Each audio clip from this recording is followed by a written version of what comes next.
Welcome to Josh Johnson Show. I'm Josh Johnson, joined by my co-host, fellow stand comedian Logan Nielsen. Logan, how you doing, buddy? I'm doing all right, man.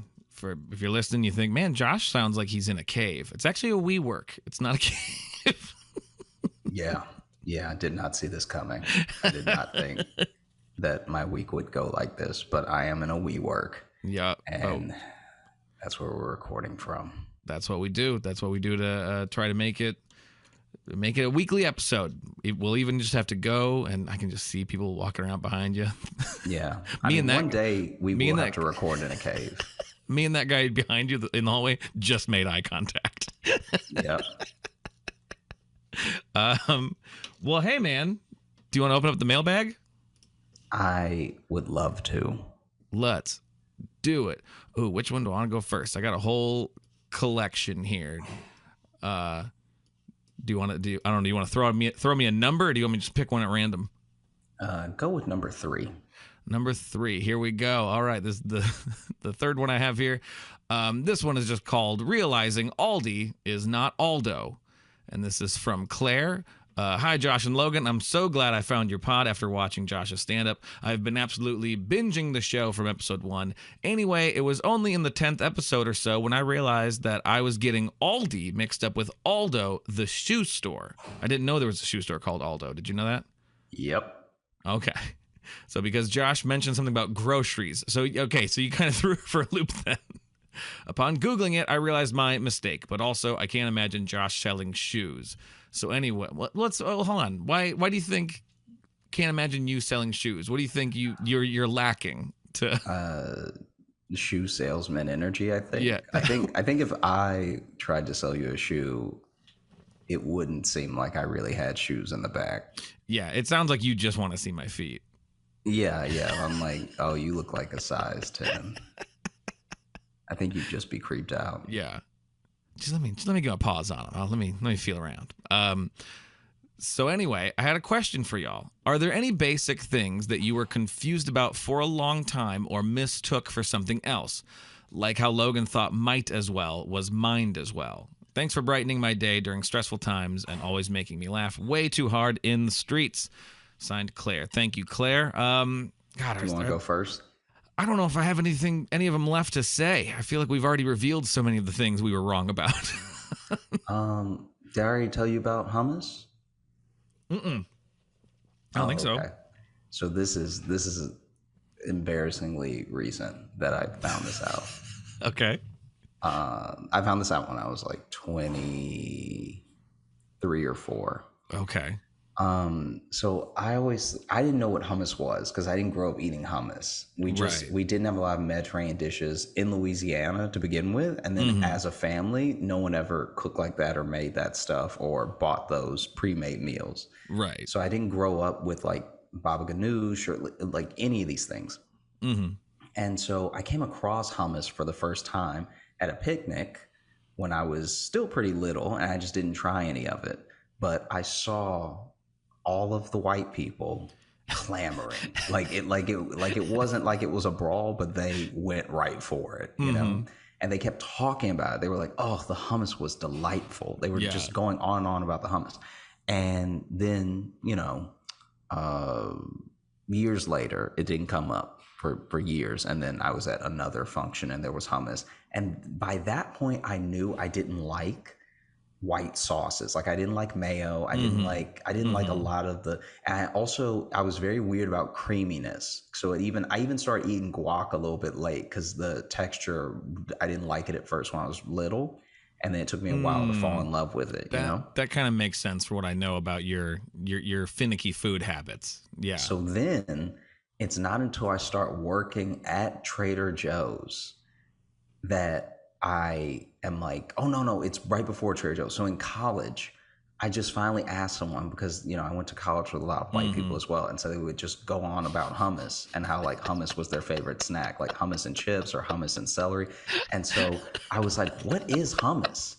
And they were like, it's chickpeas. And I was like, oh, okay, just mashed up. They're like, it's mashed up chickpeas. I'm like, just mashed up chickpeas? They're like, yeah, okay. And it's not until I start working at Trader Joe's and I'm stocking the shelves that I see a can of how do you pronounce it? What are they? It's like it's even another word for chickpea. Another word for chickpea? Yeah, I can't think of it right. Garbanzo bean, Oh, right? okay, okay. Yeah, because chickpeas are also garbanzo beans. Is that right? I don't know if that one's true. That I may I, not they I not that can't may not back be you up right. on that. I can't. But anyway, I'm putting up garbanzo beans. I'm putting up chickpeas, like all this stuff.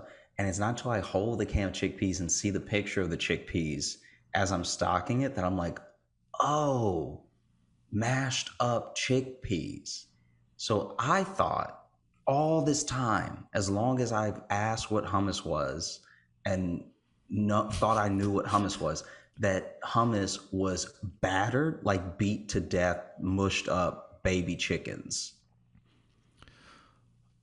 Because I thought a Interesting. chickpea was a chicken baby. Interesting. You. And so I was so Whoa. disgusted by hummus. Whoa. And I So was you so disgusted by people who ate hummus because I was like, you're just eating battered babies. wait. So okay, hang on. So you not only do you think it was ground up chicks, but you thought chickpea was the name of chicks, like the I of baby thought chick. chickpea was the name of chicks.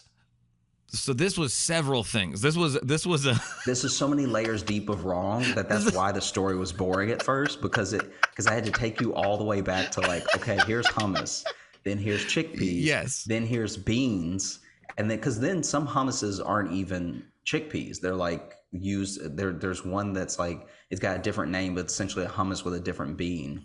Right. Yeah. But yeah, I used to think way too old. Like we're talking 20. I would be at a party and I'd see hummus and I'd be like, why would you? Wow. And I didn't even try it until I found out it was mashed up beans. Well, and listen, to throw And myself it out has there. the same thing as pate. It has the same look as pate. Oh, pate. He had to from get afar. he had to go high class on me about pate now all of a sudden. Now, but isn't pate mashed up chicken? I That's think actually so. mashed up Yes. chicken, right? I think so. It's mashed So up. I also thought that it was mashed up babies because of pate. So I was sure people were out here eating dead bird baby and loving it and bragging about it.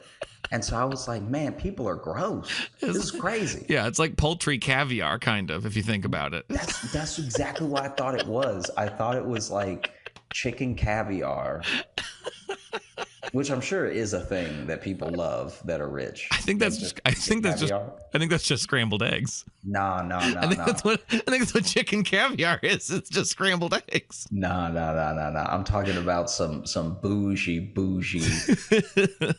We made the chicken think it was going to have a wonderful life, and then we stole the dreams out of it. Yeah. Well, I will say I had one during the telling of that story because I did not know chickpeas and garbanzo beans were the same thing. I didn't know that. I thought they were totally different because I never even really put it together that chickpea was a bean. Makes sense. It's a pea. That pea is a type of bean, basically. So I just had one during that story. Yeah. But you also reminded me of a different one of that type of food, I remember. Because I was thinking back, I'm like, oh, yeah, what did I think of hummus? Because I didn't know what it was for a long time either because we just didn't have it, growing up in, rural Midwest. So kind of come from the same place. But I remember at a time when there was, it was actually at film school, and it was like a dinner for this like one of the school film festivals that I had a film in, and we won an award, no big deal. But was there, and I remember they had food there, and it was like like hummus, and they also had falafel there. And I realized in that moment I'd never actually had falafel before. Because when I bit into it, I really was kind of expecting, because you know how they look like they're little brown balls, really, in my head, when I was about to bite it, I was preparing to basically be tasting like a hush puppy from Long John Silver's.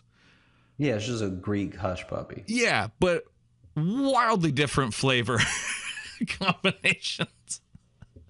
So I remember I bit into it and was shocked. It wasn't bad, but I was shocked, where I almost like spit it up because my brain was so prepared for something else. So, and I don't think it's gross. I like it. It was just when you're not prepared, when you're thinking it tastes like something entirely different. So when I was when I was in, it had to be like the second grade. We were having lunch, and a kid thought that his mom packed him, um, thought his mom packed him orange juice, and she had packed him a chocolate milk, but it was in a little thermos to keep it cool. Mm-hmm. And so he opens up his ice box and he goes to drink it, and he almost chokes on it, not just because it's the opposite of what he could imagine. Because if you're Yeah. thinking, if you've prepared your mouth, if your brain has told your mouth, hey, we're about to witness the tanginess of orange juice, all right? Yeah. And the particular orange juice that you drink at home, right? So we're talking about, hey, maybe you're an Ocean Spray kid. Maybe That's true. you're a Sunny D child, Yeah. But this kid goes to take a drink and almost chokes because not only is chocolate milk hitting his mouth and he's confused, but he also choked because he went to say what while he was drinking.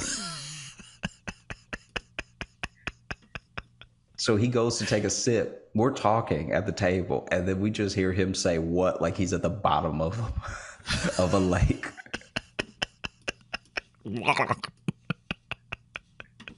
And that's what I thought of when you bit into the falafel. Just what? It kind of was. I about went and like, and then even had to take a second, collect myself, and be like, it didn't taste bad. I just wasn't prepared. I remember I once had liver at a restaurant they had this weird thing where instead of just one big entree, they would give you two things that could be considered an entree, but they give you smaller portions, and then they give you a bigger side and then a dessert. So it's almost like you're showing up to this restaurant to get a TV dinner, because the portions, I appreciate the portions because they were manageable. It actually felt like a European restaurant because not only were they cooking very well, but you left feeling full without feeling sick and cleaning your plate at the same time. Big, yeah. Like a lot of times in America, if you stop when you're full, you look like you've wasted a dinner. Oh, for sure. Especially You like know? in the Midwest. I told somebody about that, of just like food portions here are just like, even if you order something healthy, the salad's coming out in a wheelbarrow. Like it's not. Actually, I might have said that on the show. Maybe I'll cut that out. I may have said that on our very show. But basically, I got like a liver and something else, and it was finally time to taste the liver, and I didn't even close my mouth. I cut a piece, I put it on my tongue. It hit my tongue, and I was like, oh. And I let it fall right out of my mouth. Yeah, it's upsetting, especially when you have an experience like that at a restaurant, because then you want to also make sure you're not making a show of it, but also get it out of my mouth. Speaking of experiences at restaurants, you ready for this next email? Oh yeah, it'll make sense. But this is from Anna. I believe this is our old friend Elsa, Anna, because they mentioned Sweden here. So from Elsa, hey guys, love your show. It lifts me up on rainy days. I can relate to Josh's friend. She is a trooper. The friend she is referencing is the friend from episode 99 who went on the date with the ventriloquist. Yeah. So she is relating to this friend. Long story short, I was on a date with this gentleman, well-dressed, polite, and attentive. But pretty quick during dinner, at a nice place, he brings up his fascination for feet. Oh, God.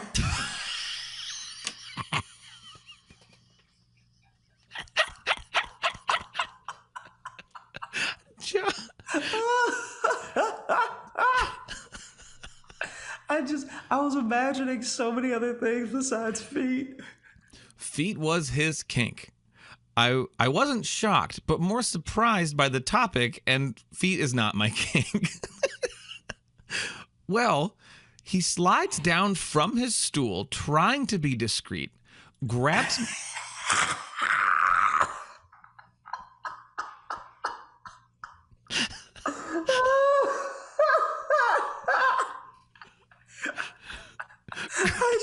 I want you. We should do a reading. We should do a reading of you reading erotica half a sentence at a time.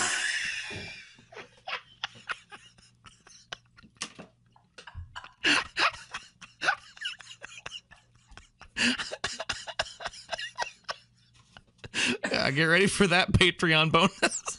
Because the story is already not sexy, but it's so much less sexy when you stop I'm to be letting like, try to be discreet. Well, oh God, he slides. Wonder how soundproof those WeWork booths are. I hope not at all. Well, he slides down from his stool, trying to be discreet, grabs my feet, pulls off my open toe heels, takes a good look at my manicured toenails, licks his lips, and sniffs my shoe.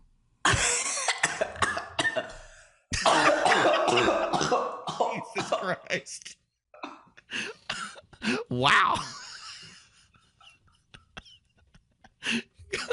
The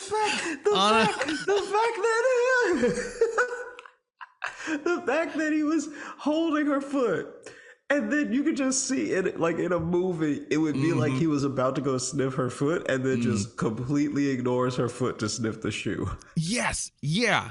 He licked his lip at the at the foot, but then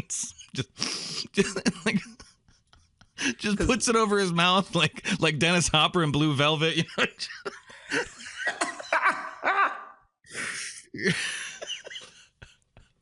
I was throwing up in my mouth. By the way, the restaurant was full.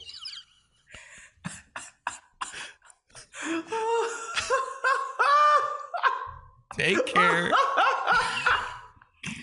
He had to say, excuse me, to somebody he went on a date with to get down. Oh. And get at that foot. Take care. He probably tripped somebody while he was down there sniffing. Yeah, tripped, just knocked over a server. Take care and stay cool. Love, Anna. A show in Sweden coming up? ? Man, that'd be awesome. We'll keep you posted. But just know, Anna, you've now turned Josh into a person who laughs like a crazy person at an office on his own show. This is the wildest thing about all this is I told that story. The ventriloquist story? The ventriloquist story when I was in Amsterdam. And the audience was so much more concerned than they were laughing. Like they found it kind of funny, but they were mostly like, what happened to her? Like, did he kill her? Yeah. What's the punchline? She's missing now? Yeah, what's going on? Yeah. Oh, God. The boldness too, to finally bring it up, just be like, feet is my kinks anyway, and then just slithering down your chair like the Grinch to get to the ground. The restaurant was full. The restaurant trying to be full. Discreet, not even trying to be charming enough that you go home with him and then maybe he sees your feet because you're getting undressed. It's fully trying to be discreet right now because he can't wait. This is the other crazy thing about that is that a foot fetish is like, I remember in the 90s when we were little and you'd hear about a foot fetish and it was the weirdest thing. Like people used to like really be really weird about it. Yeah. That it was even a kink at all. And now it's like the bottom of the, it's just so much. More stuff and weirder stuff and like it's basic now. Stuff. It's super basic. Feet's basic. The thing that's crazy about a foot fetish versus any of the other fetishes is that just about everybody that you're gonna date has feet. Yeah. So you don't even need to be into. You don't even need to be into the foot fetish for yourself because the other person is just attracted to your feet. It would be a totally different thing if your foot fetish was people being into your feet. Does that make sense what I'm saying? Kind of, but I don't know. I guess I kind of see them going together, but maybe I don't know. I'm not necessarily a feet guy. I don't know. I'm not a feet guy either, but to me, it's like it's like when someone's says they're I'm also really now into hoping that the booth is not soundproofed. yeah, Because they're only hearing your half of it too. So she's like, I'm not a feet guy either. I'm not a feet guy. Thinking you're in an actual, Listen to me. All right. like you're I'm in an not some actual foot pervert. It looks like you're on an actual like work Zoom call and just like, listen, I'm not into feet either. All right. The thing is, I guess this is what I'm trying to say, is that the same way that someone might be like, oh, I'm always so attracted to someone with great legs, right? Sure. Yeah. The person that they're attracted to who has great legs, it may not be their thing to have people want them for their legs. See what I'm saying? Okay. I guess I see what you're saying. Like, no matter what your kink is, you gotta do something for their kink then. And that's where I'm like, it seems, especially if you're not a lunatic like this guy, it seems like feet would be one of the more accessible fetishes because lots of people have feet. Mm-hmm. If you're into something extreme, people don't just walk around with balls and chains on them. But people got feet to get around. Sure. You know?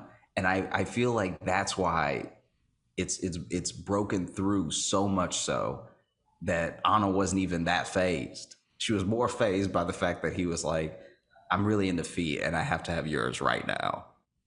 Yes. Yeah. No, that's fair. That's fair. Yeah. That's like, oh, you bring it up like, oh, okay, fine. But then it's like to then say it and then, I don't know, start drooling. Yeah, I'm into uncomfortable feet. Are you uncomfortable right now? Yeah, okay, that's the thing. He's not even really into feet. He's just really into social faux pas. That's what he's into. Yeah. He's just really into making people uncomfortable. Good Lord. Because how would you even explain it if the food came? Would you be like, oh, I'm sorry, my wallet fell in her shoe? And I'm going to really need a follow-up email on this of just... Because now I really want to know. I really want to know how Anna reacted. I want to know what your reaction was in that moment. Because it kind of just ends with what he did. What did you do? Also, what did he really expect another date after that, or did you go on another date after This is the thing. that? I want to know. Did you just be like, oh, okay, and then I'll just get to the date, or were you like, no, nope, goodbye, sir? Imagine a full restaurant making your date that uncomfortable, but then being so charming for the rest of the date that you win it back. That'd be an epic tale. Exactly. So I think I think you undersold yourself as the main character of this story, Anna, because I only have questions about you and what you thought and how you reacted. Oh, let's see. Why don't you go ahead and I don't know, pick a number again, or let's go. So you've chosen number 3 already. Number 2. Number 2. Okay, this one is called No Gods, No Kings, Just Piss, which I believe was something I said in an episode. And the dangers of dressing in the dark. This is from Kiki. Hello, Squeaks and Toontown. I got a chance to teach at a prestigious university that was an hour away. I was so excited I signed the contract without realizing that the class was going at 7 a.m. Who the hell wants a 7 a.m. class anyways? I never did. Needless to say, I sucked it up and got up at 5 a.m. every morning to get my classy ass up there. So I was dressing in the dark on the regs not to wake up my family. Sometimes this would result in me having just one earring in, or maybe poorly applied eyeliner. One day that topped the charts was when I got my dress on and grabbed the belt that went with it and hopped onto the highway.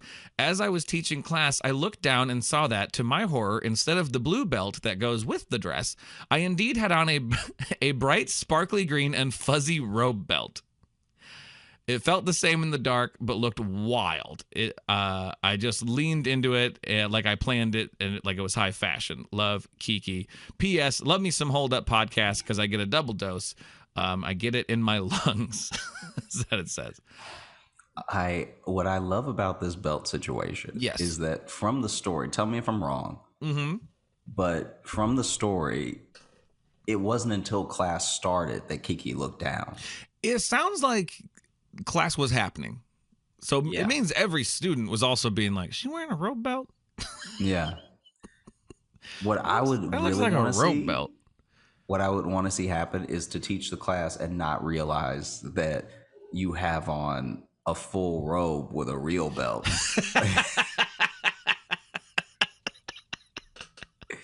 And I don't know what Kiki's teaching, but you just fully in the middle of the lesson, and then you realize that you're a little hot in this. This is like a little stuffy. And then you look at your collar and you're like, oh no. Oh my god, my shirt is soft as hell. What I put on? Yeah. Sparkly green and fuzzy robe belt. It's like, there's very little that could go with, you know. You try to think like, oh, but did you get away with it? No, everyone saw that the second they walked in. If you had a sparkly green robe belt on. Especially, like, does a sparkly green robe belt have a buckle on it? Like, this is one of those things where I'm trying to put my mind in the same place as someone who's getting ready in the dark. They say it felt the same in the dark, but I'm trying to think of what then belt would go with the dress. I guess there can be like just kind of quick. Yeah, you can just put They have the little belt sash around. ones kind of like that. Yeah, but for me, here's the thing. If it felt the same in the dark, you either have some very comfy regular belts or you got a terribly made robe belt. It felt the same. Yeah. Oof. Yeah, it means you got fuzzy belts. It sounds like all your belts are fuzzy, is what I'm hearing. What I would love is if we were to get a follow-up with Kiki, and the only thing that's weird about this story to her is that it was the green one. Like, she has nothing but fuzzy belts, but then the green one did not go. The green one. The dress was kind of green. They were just too close, but too different. Ugh. My goodness. Do you want to read one? Yeah. So this next email is from Tasha. It's called "When Your Sweet Grandmother Puts a Hit Out on You." God, I would watch that movie.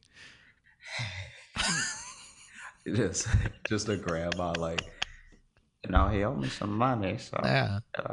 Gonna get it one way or the other, blood in or blood out. All right. Bring me the head of my grandson. And I'll give you a cookie. Oh, he's wronged me the last time. Now get something to eat. You look like you're wasting away.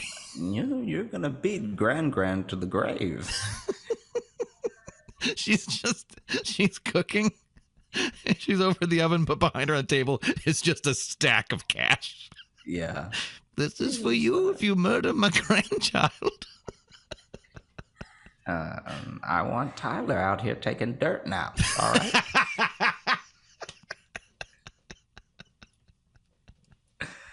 All right. My gift load better be a little lighter come this Christmas. I want to save $5 that I put in the cards. Now you go out there and do your work. And don't look at that. Becoming Bane. Do you feel in control? Grandma, your shoulders. I was born in the dark. All right, go ahead. Yeah, I was born before light.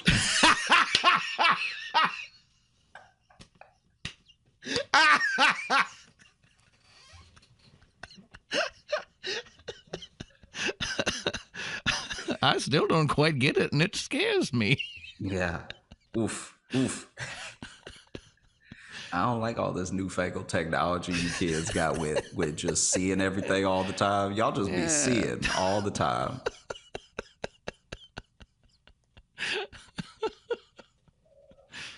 Good knees. I don't like any of it. I don't care for it. Back in our day, you just would run into some stuff at night. No character. It's a simpler time. It strengthen your spirit and strengthen your face.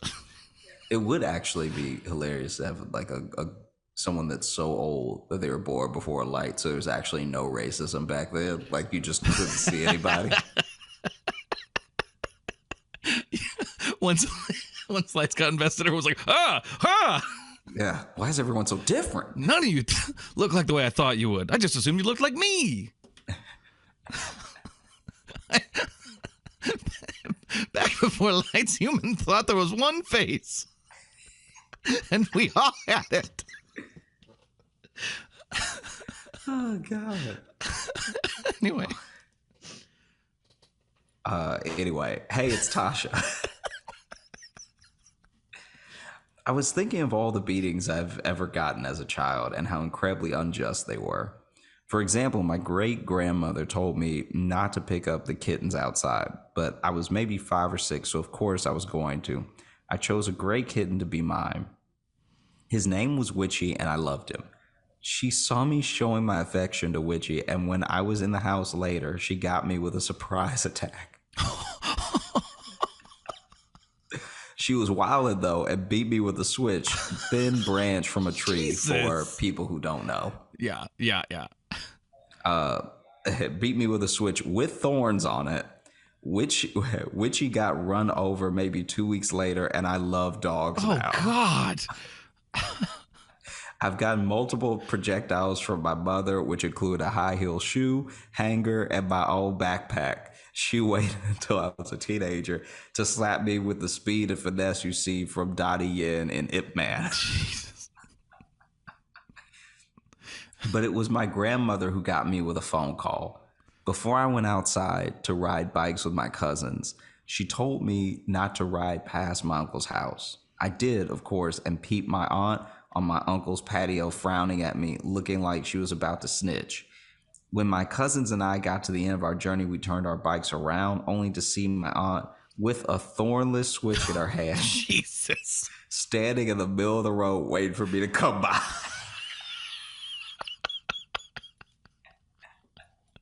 Oh. She was like one of those enemies you see on the map in a JRPG. Where you can choose to engage or not. While my cousins easily avoid her, I knew that me getting got that day was inevitable. So in defeat, I rolled by her slowly like it was a car wash, except I was getting lathered in pain and rinsed myself in tears.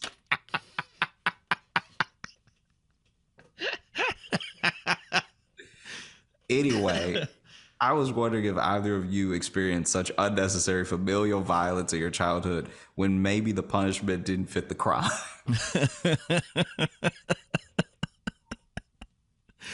Man, that is genuinely a hit getting put out on you of just like, hey, they're gonna be riding back, go get them.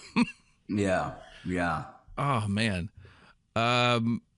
And to anyone who's maybe like, it's like, we get it. Not everyone had the same type of upbringings. I had, not similar, didn't get switches. Although we did have, outside my grandma's house too, they had like a weeping willow tree. So I think it had been used on me before, but it wasn't like a common occurrence. But because they did that too, that's how my mom would talk about all the time. They'd have to go pick their own switch for it. So like very old-timey upbringing.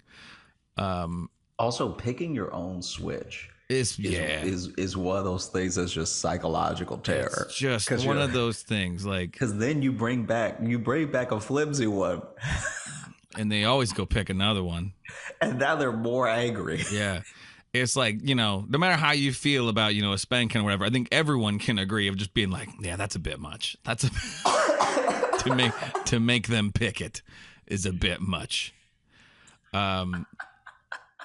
But no, I can say I can say this as me now. I didn't get that many spankings. I know the ones I got, I probably deserved.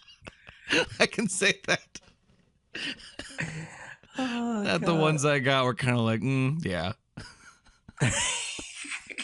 Yeah. This is like, you won't see it or anything, but I remember one time, this was not my family. This is like, I was hanging out with some other kids, and their dad like rolled by and like on foot. So he walked up to us, and there's some familial thing that I knew nothing about that had gone down, where basically my friend had lied to his dad that he didn't do something he definitely did, Okay. right? Yeah. But now his dad had evidence, so he sees us playing in the neighborhood and gives him one more chance to like, hey, before when you said, and it was like, I can't remember if he had stole something or whatever, Right. but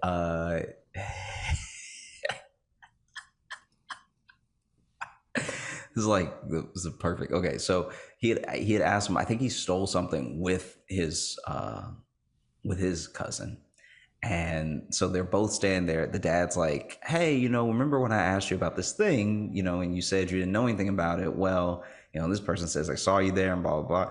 And so then he's finally like, I think in his child mind, he thinks enough time has passed, because I used to think this as well.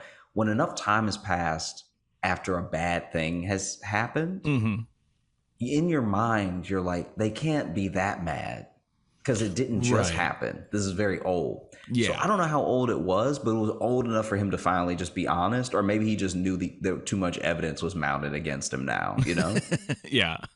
And so he's honest. And we had just gotten ice cream, and he had a double scoop cone in his hand, and I think we all got one scoop, but he got a double. Anyway, his dad, so as soon as he admitted that he did it, his dad slapped the ice cream cone out of his hand sideways, fast enough for it to hit his cousin in the face. That's a good 2 for the price of 1 move there. Yeah. And his dad just took off, but he was so frozen from how fast it happened. He was just holding air like it was still the ice cream cone. And I was like, oh, yeah, that seems like you shouldn't have lied to that dude. Yeah. I don't know what you stole, but now you don't have any ice cream.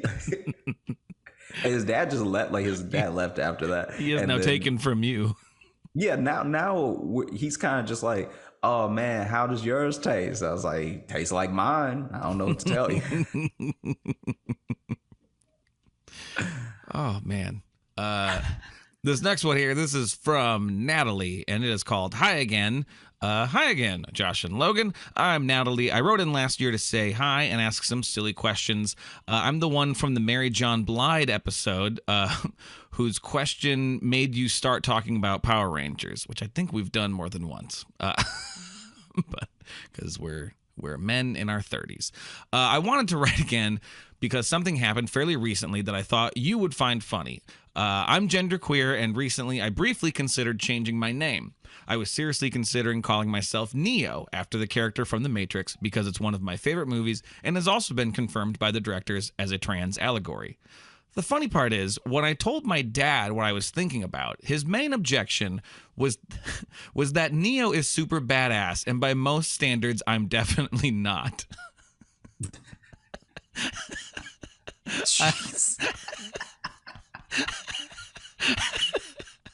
I just thought it was so funny that he was fine with the idea of changing my name, but thought I wasn't badass enough to call myself Neo.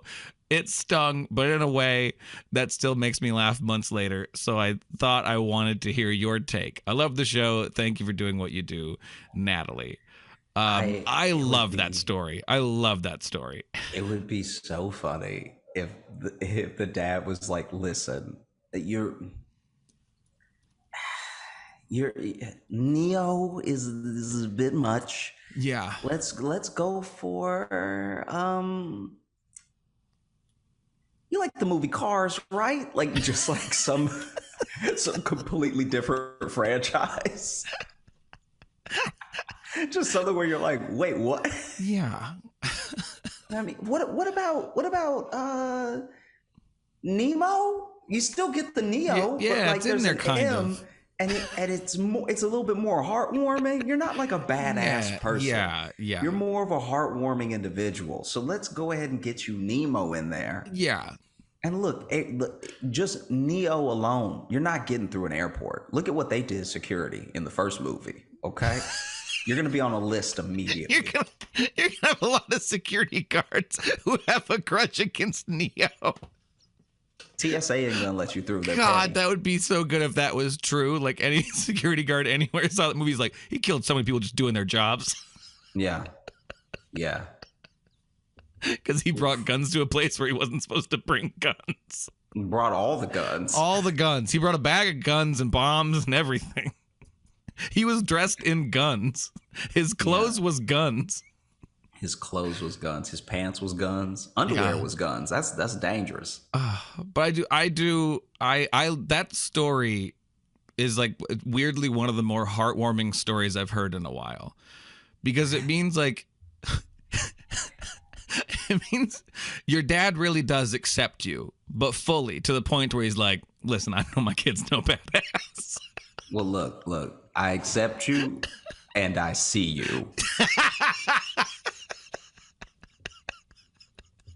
Sometimes feeling seen is a little too raw. Yeah.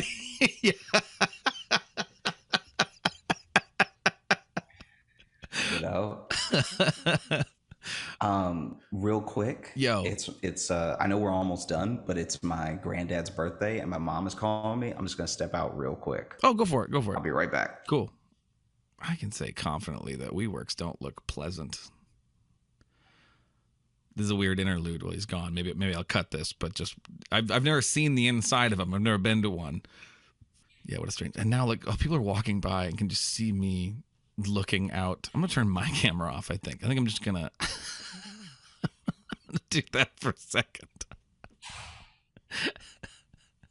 It feels weird that people walking by will just see me watching their office.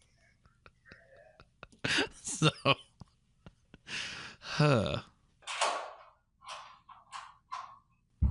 Cool. This one is from Melissa, and the title is called Spiritual Life Tent. So, hey, Josh and Logan. I wanted to recount a story for y'all that happened to my friend Jacob in college. Jacob and I both went to American University, where there's an interfaith chapel known as K Spiritual Life Center. All you need to know about K is, 1, it is unequivocally a building. It's a bona fide building. All right. When it comes to being stacked on top of each other, building looking, it's building. It's got walls. It's got a ceiling. This is a building ass building. Okay. And 2, I have never heard of anything notable going down at said building. Okay. So not only is it a building, seems to be not the place to be. I mean, it's a punk ass building. It sounds like it sounds like it's barely a building, to be honest. Mm-hmm. Not even doing building things. Yeah, I mean, if it's not doing building things, you basically a cave. Oh, fat ass cave. Oh, wannabe building. Fake ass building. I got 2 degrees at this school and only ever entered this building maybe twice. Well, one day, some lady approaches Jacob on the quad and says, "Excuse me, can you point me toward the K Spiritual Life Tent?" To which Jacob responded, well, the K Spiritual Life Center is right over there. The lady said, "Oh, so that's where it all went down." She starts heading in that... She starts heading in that direction and says, "Thanks, sweet cheeks," just to top it off, I guess. Jacob and I graduated without ever knowing who this lady was or what she thinks went down at said Spiritual Life Tent, but I hope she found what she was looking for. As always, thanks for the laughs and for giving me something to look forward to listening to every week. Y'all are the best. Thanks, sweet cheeks. Melissa. She wrote the "thanks, sweet cheeks" part. Wow. Yeah, Wow. let's just go through again the moments that happened here. So the person shows up asking, "Excuse me, can you point me toward this K Spiritual Life Tent?" Which, frankly, Spiritual Life Tent is actually a great phrase because it sounds like it could be something, but if you think about it at all, it sounds like nothing. Mm-hmm. You know, because at best it kind of sounds like, you know, like some sort of traveling preacher situation. Yeah. You know, I think that anyone who's like, "Oh, that's where it all went down," and doesn't clue you in is a bit of a monster. Like you Yeah. can't just do that to someone and then go about your day. Yeah. Oh, so that's where it all went down. That's where the incident occurred. Don't act like we're all in the same Netflix doc with you. Yeah. Okay? I don't have the backstory. You need to tell me what it is that and what it is that went down and what it Yeah. Because help me. Because frankly, the best case scenario, and this is a very unlikely best case scenario, the best case scenario is that this person who said, "Oh, that's where it all went down," they are trying to correct the mistakes of an alternate timeline.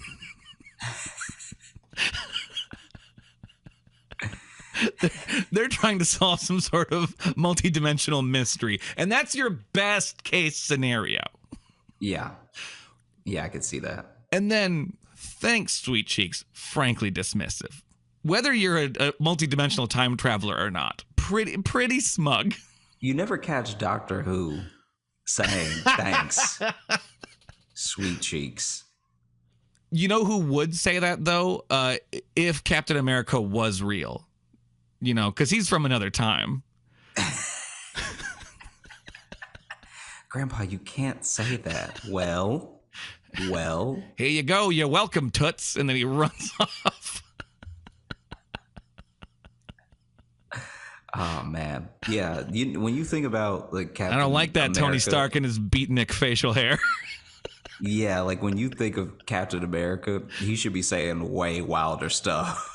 I mean, it would spice up that whole universe. You know, I mean, I like Marvel movies, but goddamn, if one of the main heroes, every now and then, everyone had to be like, okay, just he's from a different time. You can't say that now. You can't say that. But also, we've invented TV.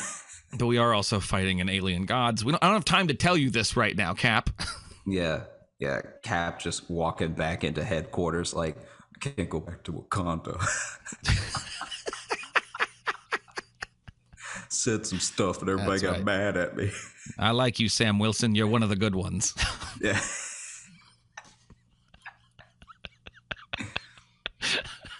Why is it every time I talk, people say, what's that supposed to mean? The future's stupid. No one gets what I'm saying. You know what I mean? Acting like I'm the bad guy. How can I be bad?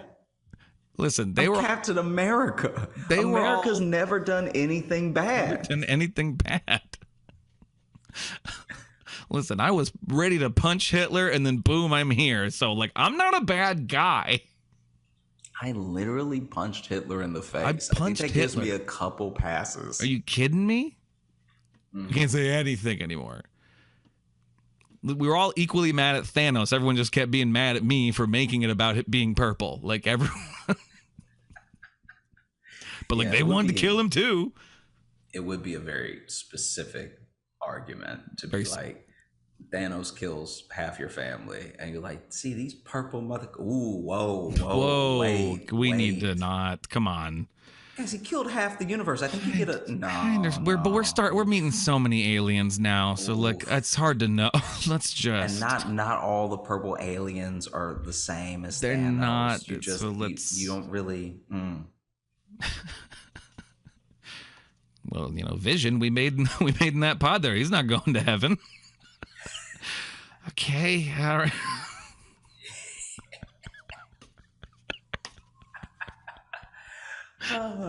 I'm just saying, Vision's gonna burn in hell. I'm not gonna take no back. He's an abomination. I'm not gonna take no back talk from a soulless robot.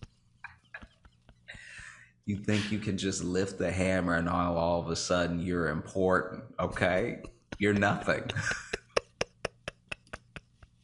And I'm not a racist for saying that. I really hope these walls are paper thin. I'm not into feet. I'm not a feet guy. And I'm not racist for saying that. You're going to leave. I don't know, is there a front desk at WeWork? Do you have somewhere where you check in? Yeah, there is. Okay. Not you don't have to check out. So I'm already in. So okay, let's go. Mistake. I was gonna say if you walk by, then they should be like, "Hey, by the way, you can't come back. Give us back the card. Give us back the card. We don't condone whatever it is you do here."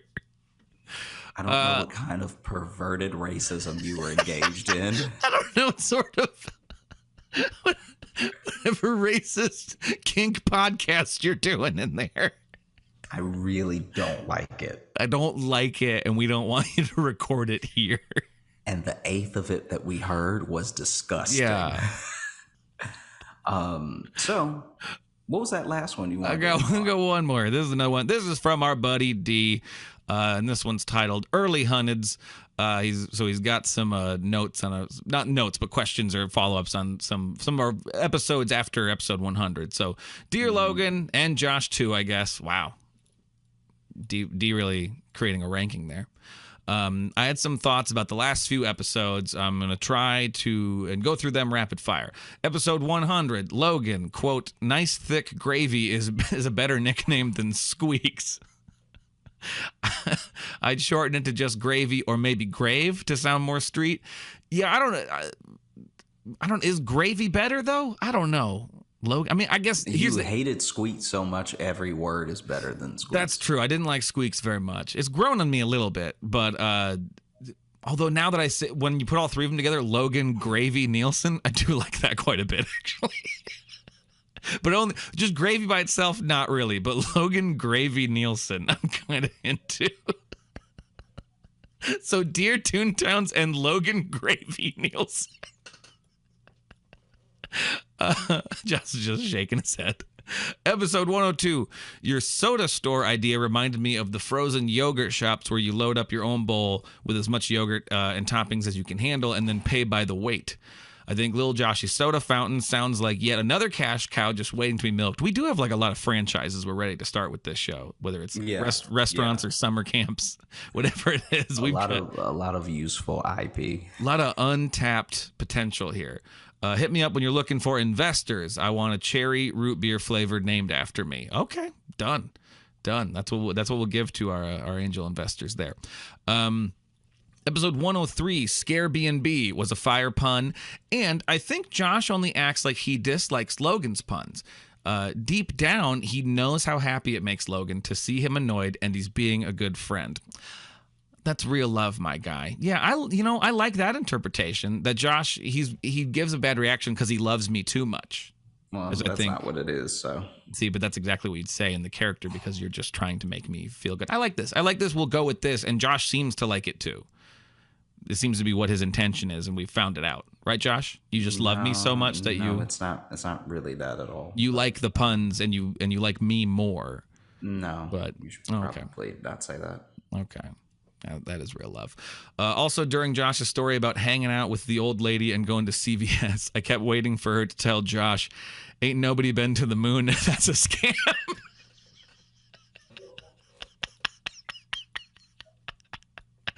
Like the Uber driver from Lil Joshy is kidnappable.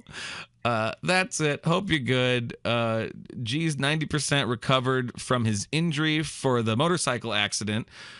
We still listen to the pod sometimes. I like this. This sentence is perfect. My mom refuses to learn your names and just calls you the funny guys. You know, the black one and the loud one.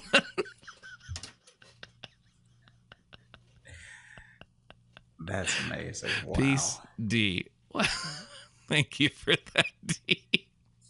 The refuses is refuses is interesting. Refuses to learn our names is an interesting twist.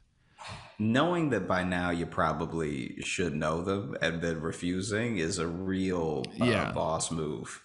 Yeah, the black one and the loud one. I do think if we ever change the name of this show, I think we found it. Yeah, 100%. Easily. The black one and the loud one. The black one and the loud one is probably the best name that we could come up with if we had all the time in the world. I think so. Well, it honestly, too, we're not selling, we're not short selling anyone. That you're at least going to get that. Mm-hmm. There's going to be a black guy and a guy that's too loud. There will be one of each. Well, it's probably a good place to wrap it up, huh? Close up the mailbag. Yeah. Thank you so much for listening to the Josh Johnson Show. We had a great time recording. I hope you had a great time listening. I know that a WeWork is not ideal, and if it's up to me, this will never happen again. If you're looking to catch up with us on any of the socials, you can find me at Josh Johnson Comedy on Instagram, at Josh Johnson on Twitter, Josh J Comedy on Facebook, and Josh Johnson Comedy on TikTok and YouTube, where we're going to be posting clips of the show. And if you're looking for Logan, you can follow me on Instagram at Logan M. Nielsen. And if you want to get into the mailbag, like all of those wonderful people that we just read messages from, you can email us, joshjohnsonshow@gmail.com. You can also leave us 5-star reviews on Apple Podcasts. We like to read those too, and it helps the show, help us get a little more visibility.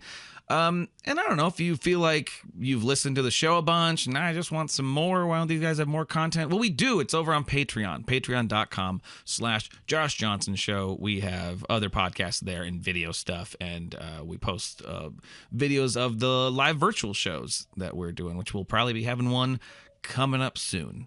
So until next time, everybody, have a great weekend, and don't record at a WeWork.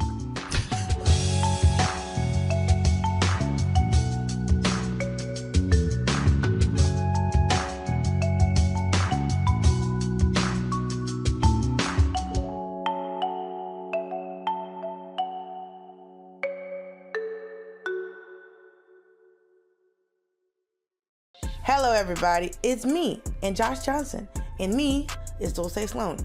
I'm not good at doing these intros, but I feel like Josh has been doing a lot of heavy lifting, and I'm feeling like a crumb bum over here, just letting Josh do all the work. A crumb bum? A crumb bum? Yeah, it's like we're co-hosting, but I'm like, if we're co-hosting, like I gotta do some of the work too. You know I just never heard that before. I've never heard crumb bum.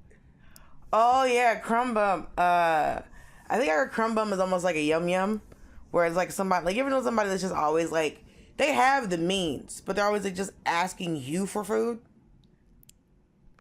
Yeah. Because it's not like the girlfriend saying, "Oh, I'm not hungry." It's not the same thing. This person is eating.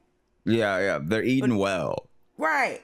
But it's like, it's like, you know, do you want your cornbread? It's kind of like crumb bum. a crumb bum.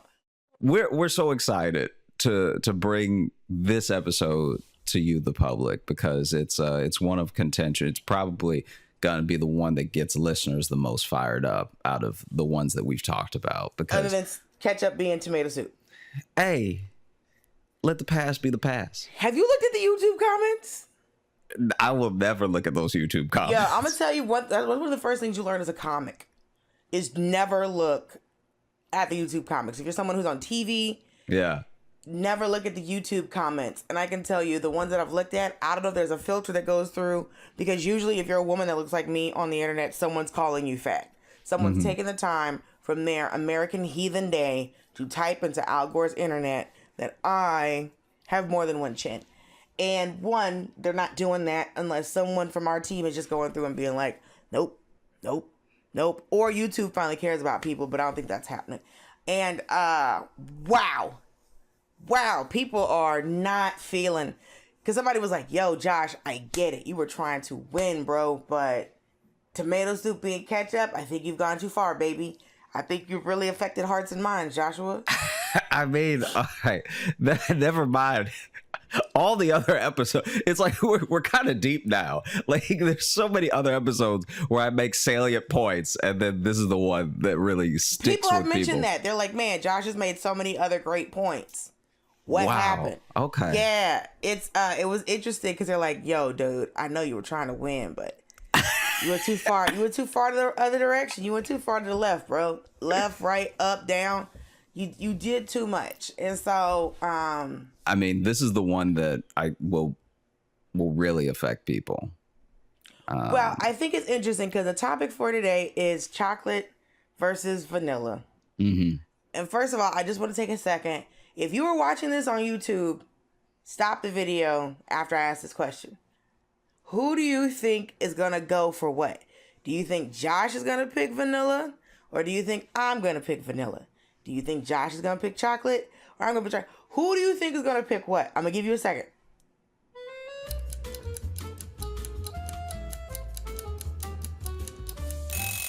So, just to let you know, this is chocolate versus vanilla, and guess what, y'all? Your girl, okay? Spicy Calderon. Your girl's team vanilla. Ha! You didn't see that coming, did you? Did you? You didn't think that me, old what's-her-face, was gonna be picking vanilla, but I did. Isn't that wild? What a twist. So help us out. Yes. Help us by explaining why vanilla for you. I think vanilla for me, one, it is an ice cream flavor that I grew up with because my mom likes to add things to ice cream. So we would get the pecan sandies. Mm-hmm. We'll put those in ice cream. Sometimes just as simple as, throwing in your favorite cereal. Maybe putting your own little fruits. Vanilla was a carrier for flavors, right? Some of my favorite ice cream flavors, like Moose Tracks, the base is vanilla. Like those flavored ice creams, like the I never really got into Ben and Jerry's, mainly because it was expensive. But if you give me a Bluebell situation, you give me a Mayfield situation, a Mayfield Moose Tracks, a Mayfield Turtle Tracks, okay? If there's tracks, I'm eating them. If an animal is out here putting his imprint on the planet with caramel or chocolatates, put it in my face, okay? I like vanilla. Basically, when I think of vanilla, I think of ice cream. And there's different types of vanillas. There's different kind of carrier flavors. One thing I used to really love to do is when we go to the Chinese buffet, because you grew up in the South, there were always Chinese buffets. At the end of the meal, you go get your little soft serve ice cream, and then I would add a little lemon juice, like a little fresh squeezed lemon. That was a nice palate cleanser after eating all the variety of things you eat at a Chinese buffet. I do honestly prefer it over, like, in cakes. I don't prefer... Like, I've never had a chocolate birthday cake because I've never wanted a chocolate birthday cake. I've made chocolate birthday cakes. I've made chocolate cakes for people.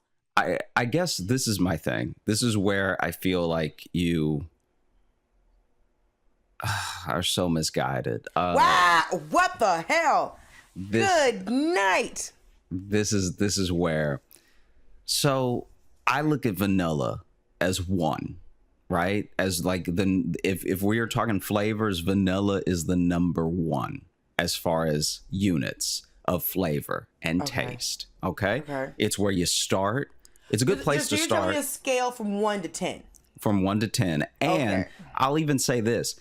People give vanilla a 0. It's a 1 because it is a flavor. It's not plain. It's vanilla. Right? But you can't really enhance it. Like you said, it's a character. It's just a carrier. Oh, okay. It's a carrier. So then it's a platform for other flavors. It's not a real flavor that's out here striking joy into hearts and minds. It's just out here helping cherries and sprinkles get along. But it's also, did you think about it as a collaborator, a peacekeeper, a helping hand to bring different flavors together? How about this? I've enjoyed a triple chocolate cake. You can't have a triple vanilla anything because vanilla's vanilla. It's 1, and you can't multiply 1 times 1. You could have a vanilla. Well, I mean, it's not triple, but you can have a vanilla cake with vanilla frosting. That's a thing that exists. It's a thing that exists that all tastes the same. It's just a steady attack on your taste buds where you're getting overwhelmed with the vanilla. Listen, I presented my case, okay? Now you present your case. Okay. Your very predictable case. Being Team Chocolate. My very Okay. All right. Chocolate came to us, blessed us, was discovered in multiple countries. All right. It came to us from multiple parts of the earth. No. You know, the came cacao. from the New World. What? New World. What are you talking about, New World? Sir. It's all been one world the entire time. Ma'am. It's all been one planet. I'm not. No. Don't pull from that colonial history. The whole world's been the whole world the entire time. The whole world has been the whole world the entire time. Yes. In God's eyes, he built one planet. I get it. It's these white folks with books that made it new and old. So they ain't known about chocolate. Are we trying to say that they know about chocolate? You're trying to say that chocolate was not in the in the conquered countries, conquered continent. I mean, all I'm saying is what they called the New World was really the Old World because they just hadn't discovered it yet. But it had been around. And that's why we call Native American Indians, because somebody didn't know where the fuck that was at. I hear you. Yeah. I got you. I'm just saying that chocolate doesn't come from one specific area or country in all of the world. Lots of countries bring us chocolate, and they bring us their spins on chocolate. Sidebar. And they bring us, Have you seen that Ghana has told these white folks that you are no longer going to take a raw bean out of here and then process it on your own? We're going to process this shit, and you're going to have to pay us. Ghana is not playing with these hoes. Ghana, the president of Ghana, he is not playing with these white folks no more. You understand? He's like, y'all not going to be coming up in our country and taking shit. If you want this cacao, you have to come to us. You ain't getting raw beans. We gonna process it and then give you that shit. Cause you've been in here you've been getting uncut, the raw, okay? And don't want us to have no processing plants. Old boy said, fuck y'all. Keep praying for him. I'm worried about his safety. Cause these white folks are a problem. So all I'm saying is chocolate comes to us at different degrees as well. So you can see the percentages. They tell us the percentages now of cacao in the chocolate. Absolutely. And I just let you know how stepped on it is. I understand, but that pure, right? So those bitter sweets, those 75%, those 25% and those Hershey's, they all have different flavors. They're all coming from a different place. Vanilla, it can't get stepped on because it comes out stepped on. Have you ever seen a vanilla bean? Yeah, I've seen a vanilla bean. But that's an old world plant. So you have to remember, like, at one point, we think of it as very generic because we have all the things here. And because it is. But at one time, sugar was exotic. Because motherfuckers didn't have sugar. I mean, if we have to go in the past for vanilla to have a leg up, then we just went to the past about chocolate. We just went to the past about chocolate. I'm not saying at one point all of these things were exotic. Italy didn't have noodles until Marco Polo came back from China. If it was not for the Chinese, the Italians, what would they be making? What are they cooking? What are they famous for? Real good meatballs. And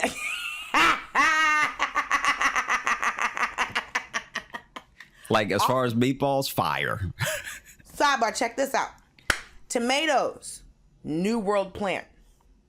Noodles came from China. If it was not for somebody leaving Italy, what would they eat, bro?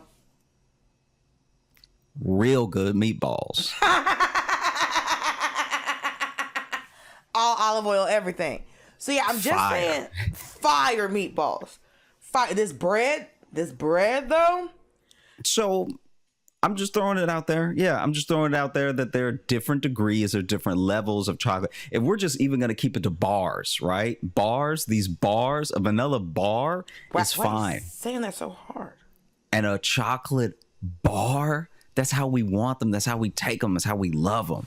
Okay. Chocolate bar. And how many types of chocolate bars are there? The most you're going to get out of vanilla bars is cookies and cream, which is still getting a little chocolate in it to help it along because it's struggling. Vanilla is a bean. So you can't turn vanilla into a bar because it doesn't even have, it's like, if you think of all the things we do with like different beans, like soybeans and stuff like that. Vanilla is like, it's dried and you're just taking the seeds out and it's very much like an extraction process. But there's no, like, I did not know probably until I was almost in college that cocoa butter comes from chocolate plant. I didn't know where cocoa butter came from.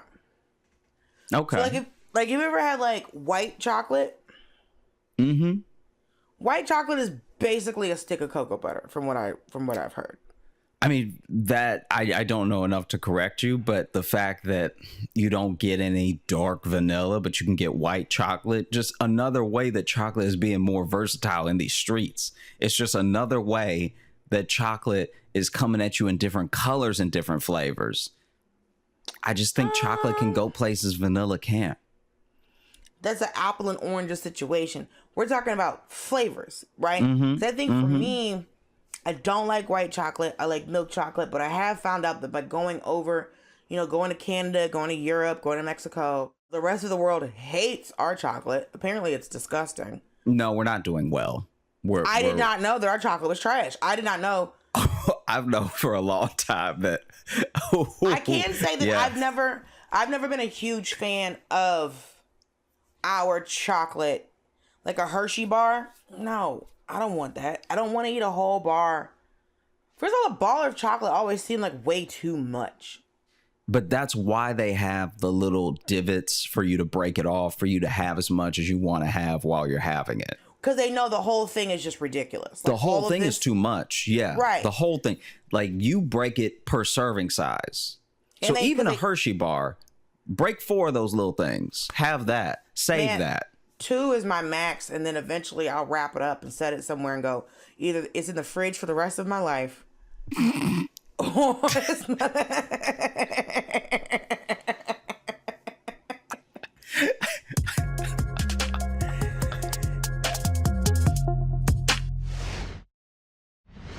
White chocolate isn't even really chocolate. It's chocolate that they've taken the cocoa out of. Mm-hmm. So there's no cocoa. It's just fat.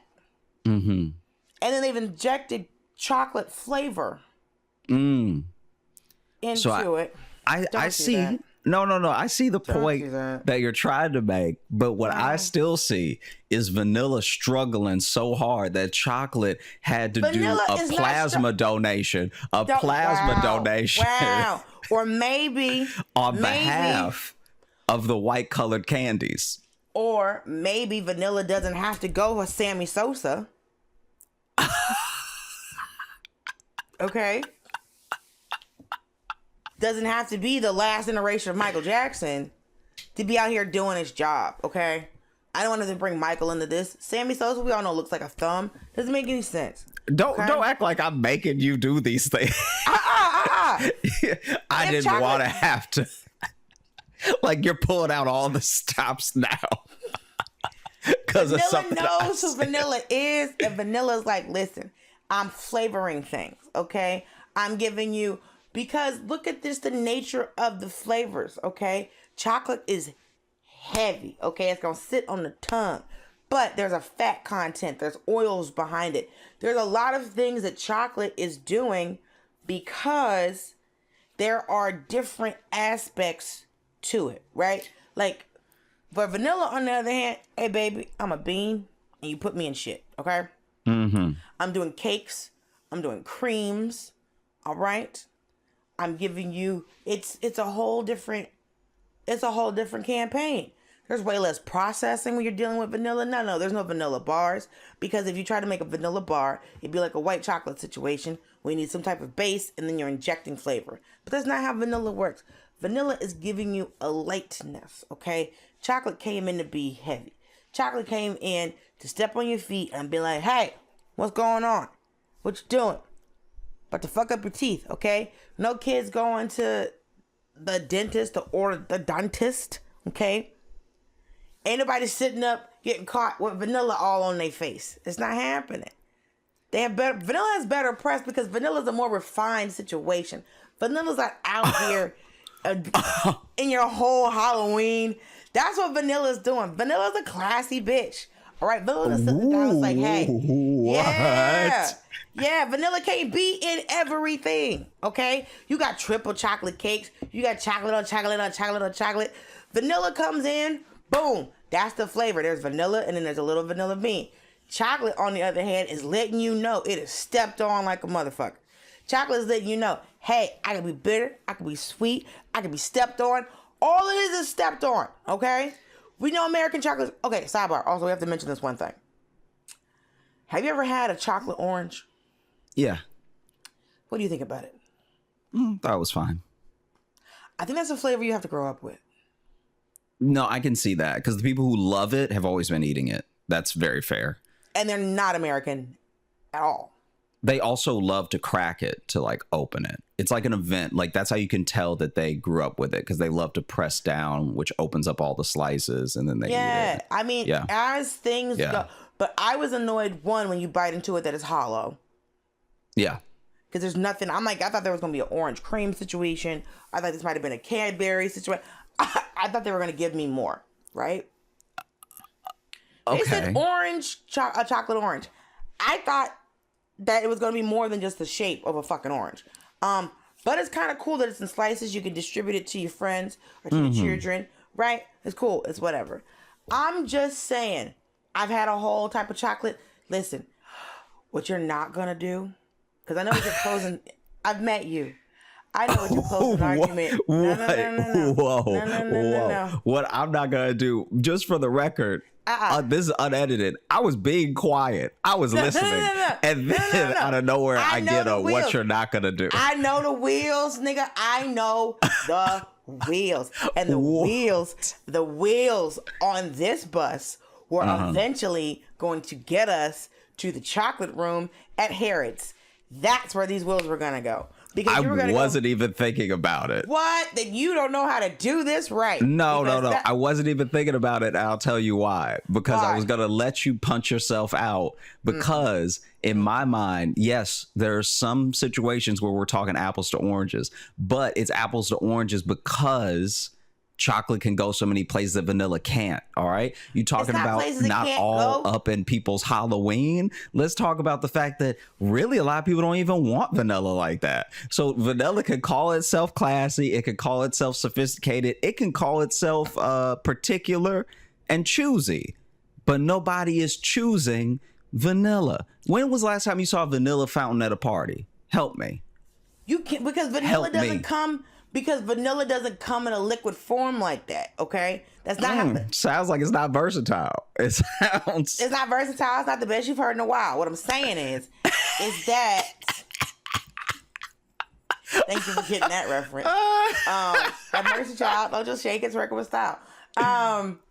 What I'm saying is that because of what vanilla is, also, you know that chocolate in them damn chocolate fountains is never high quality. It's never great.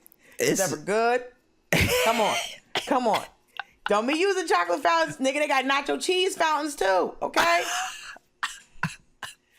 I don't know if you ever saw. Have you seen this clip from TLC? Where this woman talking about her wedding and she wanted a ranch fountain. She wanted a ranch fountain, Josh. Honestly, I want to see it. I want to see a ranch fountain, okay? I'm sure they have a marinara sauce fountain. We out here putting anything liquid in a fountain. I honestly think a marinara sauce fountain can't happen because it would be far too splashy. Like you can't even approach that thing without messing up your whole shirt. It is splashy. You need something that's that makes me think that a ranch fountain would be splashy too. It might be, yeah. Because you need something that'll come down in a ribbon. You need something that'll hold its shape. Something beautiful and smooth like chocolate. I'm with you. I understand. Nacho cheese. Something that when it's room temperature is solid. That's what I'm talking about. You know, this is tantamount to terrorism, all right? Because terrorism is ketchup is tomato soup. Salsa is tomato soup. Honestly, call Bin Laden. You are his predecessor. You are his greatest student. When you sat up and looked me in my Christian face and told me that salsa was tomato soup, you fucking savage. Look. All I'm saying, all I am getting at, all I am approaching you with, is the fact, the adulterated, mitigated, no, the unquestionable fact, not questionable, bro, that chocolate is going places and doing things that vanilla is too limited to do. I think about this. You know how we're all into all these nut milks? Some of us are, yeah. Some of us know what a lie is. True. It's juice. Yeah. It's juice. Yeah. I want us to stop doing this. You had to blend up these cashews and squeeze them. Juice. Yeah. Also, why is there no peanut milk? Why we pick these very specific nuts? Yeah. We need some peanut juice out here. We need some peanut juice. Is there pistachio milk? You know what I want to, like, I think so. Is it? That sounds expensive. It sounds, yeah, it sounds very expensive, because if you've even held eight pistachios, you've held $6. So there's never going to be macadamia milk, because that's going to be $150 a gallon. That, honestly, macadamia milk is what I feel like rich kids get with their babies. That's like, so funny. Just a buttery milk. All I'm saying is that because there is no... Yes, chocolate can do different things than vanilla can do because of just the nature of the plant, right? Like an orange tree can do more than an oak tree. Mm-hmm. Oak tree just standing there, putting shade in your yard. Yeah. Orange trees give you fruits. Mm-hmm. Oh, I found out that some cities, you know how people have like tried to say that like the trees that are in cities should be like food bearing trees for like people in the population who are having like, you know, food issues, like food scarcity or whatever, or people who are unhoused. There are a lot of cities that don't allow you to have fruit bearing trees in the city because for that reason. They're like, no, we don't want people be able to. Oh, it's wild. That's wild. Like every tree, like I get if you're in fucking Oklahoma or like Colorado trying to grow an orange tree, that makes no sense. But just have it like appropriate to where your climate is. People are evil. Anyway, for the same way that oak tree can't do what an orange tree does, because of the nature of said plants, vanilla is not going to do what chocolate does and vice versa. You see what I'm saying? I do see what you're saying. The reason I've never been a huge chocolate fan is because, first of all, like first time I had like European chocolate, I was like, oh, this is so much better. Because it's not what we have. Also, whoever put chocolate and peanut butter together, God bless that human being, because that is fucking delicious. I wonder what happens when you put vanilla and peanut butter together. Do you just throw up immediately, or do you like? I'm just saying. I don't know. Those are two competitive. Some stuff don't work together. Chocolate and vanilla don't work. Like, listen, you ever as a kid got Neapolitan ice cream? My question is, which flavor was always left in the container when you got Neapolitan ice cream? What was the last one? Was it strawberry? Because my house was always strawberry. I feel like it varied based on who was in the house. Yeah. I feel like after the divorce. Interesting. Yeah, I feel like my dad ate the chocolate the fastest. Okay. And then when it was just my mom and I, the whole distribution was just different. Like you would just see, it looked like, you know, like when you're playing music and you got a little icon with the levels in it. Yeah. The race to the bottom just looked like that movement. So I'm trying to think of what was like last. I think for us, it was always the strawberry. But I can say my mom, and I loved it, would buy, you remember those huge tubs with the handle on them of the vanilla ice cream? Yeah, I think so. It was a plastic tub with a red handle on it. My mom would buy that when I was a kid. And so, because I remember as a kid not liking how chocolate ice cream tasted because it had a weird ass aftertaste. And even as an adult, having tried very expensive chocolate ice cream and, you know, gelatos and shit, and being in like nice ass places, traveling the world, I still get that weird ass aftertaste from a chocolate ice cream. I think sometimes chocolate cake. I think I like a lighter. Now, I love a brownie. brownies are my jam because brownies for me seem to be the right balance of chocolate to other things. But like chocolate cakes, I'm not always like a chocolate cake. That's too much. I need something else to like break this shit up. Can I offer up one extra thing? Try it. I don't think that when you go to other countries, you get the good vanilla. I think that what's happening is the pinnacle of vanilla we've already tasted, and it's fine. And then you go to another country and you have their chocolate. What do you think the pinnacle of vanilla is? I think the absolute best vanilla I've ever had was something that really brought out the flavor of the bean. And it did complement the other flavors that were with it. Because what are your favorite, just as an example, what's your favorite type of vanilla pie? What do you mean vanilla pie? Like, do you count cheesecake as like a cake? Do you count it as a pie? I'm trying to think of times we put pies with lots of vanilla flavor. Why don't we put vanilla flavoring in cheesecake? Because you know how you can have a chocolate pie. Yeah, like you can have a chocolate pie. You have a chocolate pecan pie. You can have a chocolate pudding pie. Yeah. Banana pudding is a very famous vanilla flavored situation. There's bananas in it. There's bananas in it, and sometimes those bananas completely overpower the vanilla. Oh, I am the person that always picks the bananas out because I don't like bananas. I love plantains. That's for another day. Wow. You heard it here right now at minute whatever of this episode. Yeah. Plantains versus bananas is gonna happen. Oh, you know what? Our next episode, plantains versus bananas. We're doing it. Please, you ready? Please don't. You ready? You ready? set yourself up. Come on. Okay. Come on. Come with it. I don't think you're really ready to lose back to back. You're not ready to lose back to back. Your greatest failure was salsa is tomato soup. Mm-hmm. Episodes ago, you're still clinging on to that old. Ma'am, that was not episodes ago. Okay, don't do that, ma'am. Don't do that. When you even have a topping, there's not that many vanilla toppings that go on to chocolate ice cream.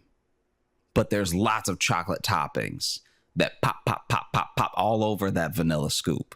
Okay? So you're saying that there's no vanilla toppings? Just not many. What if chocolate is just loose? What if chocolate is just for the streets?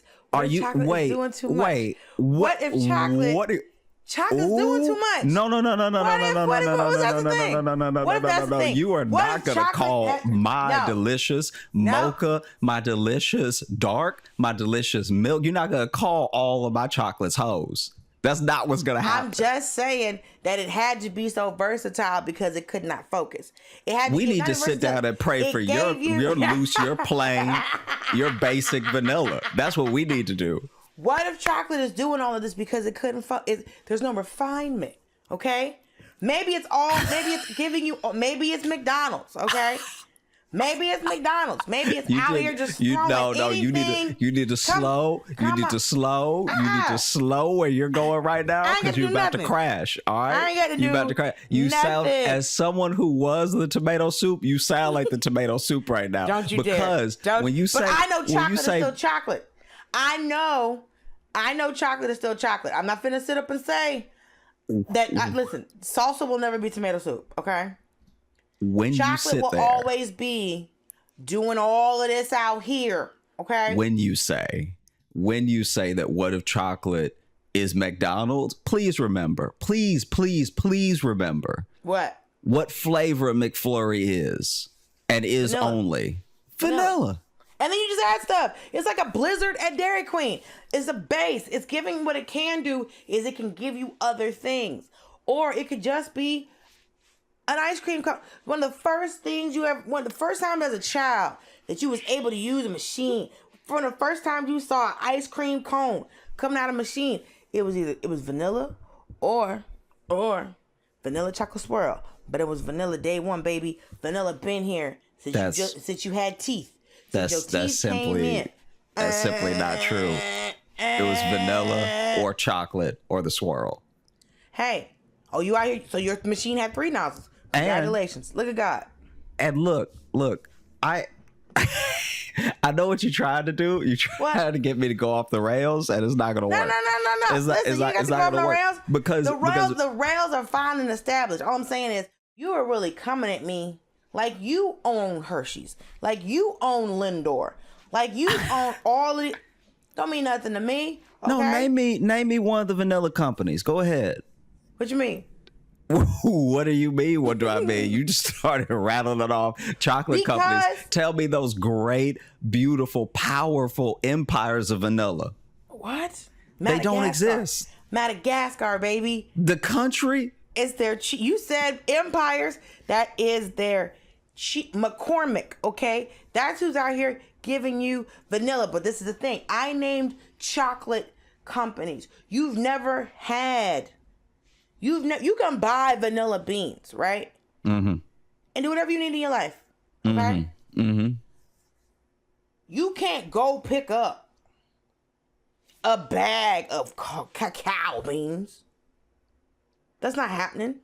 You got to process this. You just can't show up and be like, hey, let me get that pod. Let me get that giant bean and get the seeds out. Dry these seeds, ground them, add sugar, because what you have to remember is that you've never had chocolate in its pure form. Chocolate is not sweet. It's not about being sweet. It's about being delicious. It's about being versatile. And all they do is add sugar to it. When they do something with a vanilla bean, you infuse it with a cream. You can have that vanilla flavor. You ever had Baker's chocolate? The bittersweet? No. Baker's chocolate. Just the big brick of chocolate. Yeah, but the thing is, Baker's chocolate is actually the true form of chocolate because there's no sugar in it. We all remember the other episode of Roseanne where DJ bit into Baker's chocolate. He's like, ugh. And she's like, yeah, I tried to tell you 6 times. So, what I'm saying is, chocolate in its raw form is not good if you put sugar in it. That's simply not true. Have you had plain chocolate? I have had plain chocolate.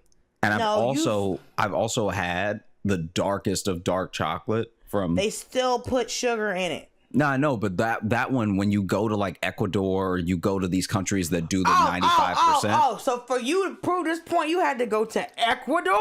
I didn't have to go to Ecuador. I'm simply saying that at every level of putting sugar in chocolate, all the way to no sugar, it was fire. All the way to no sugar. So from no sugar all the way to just sugar, chocolate is dope. And it's useful. If it was dope, how come nobody's...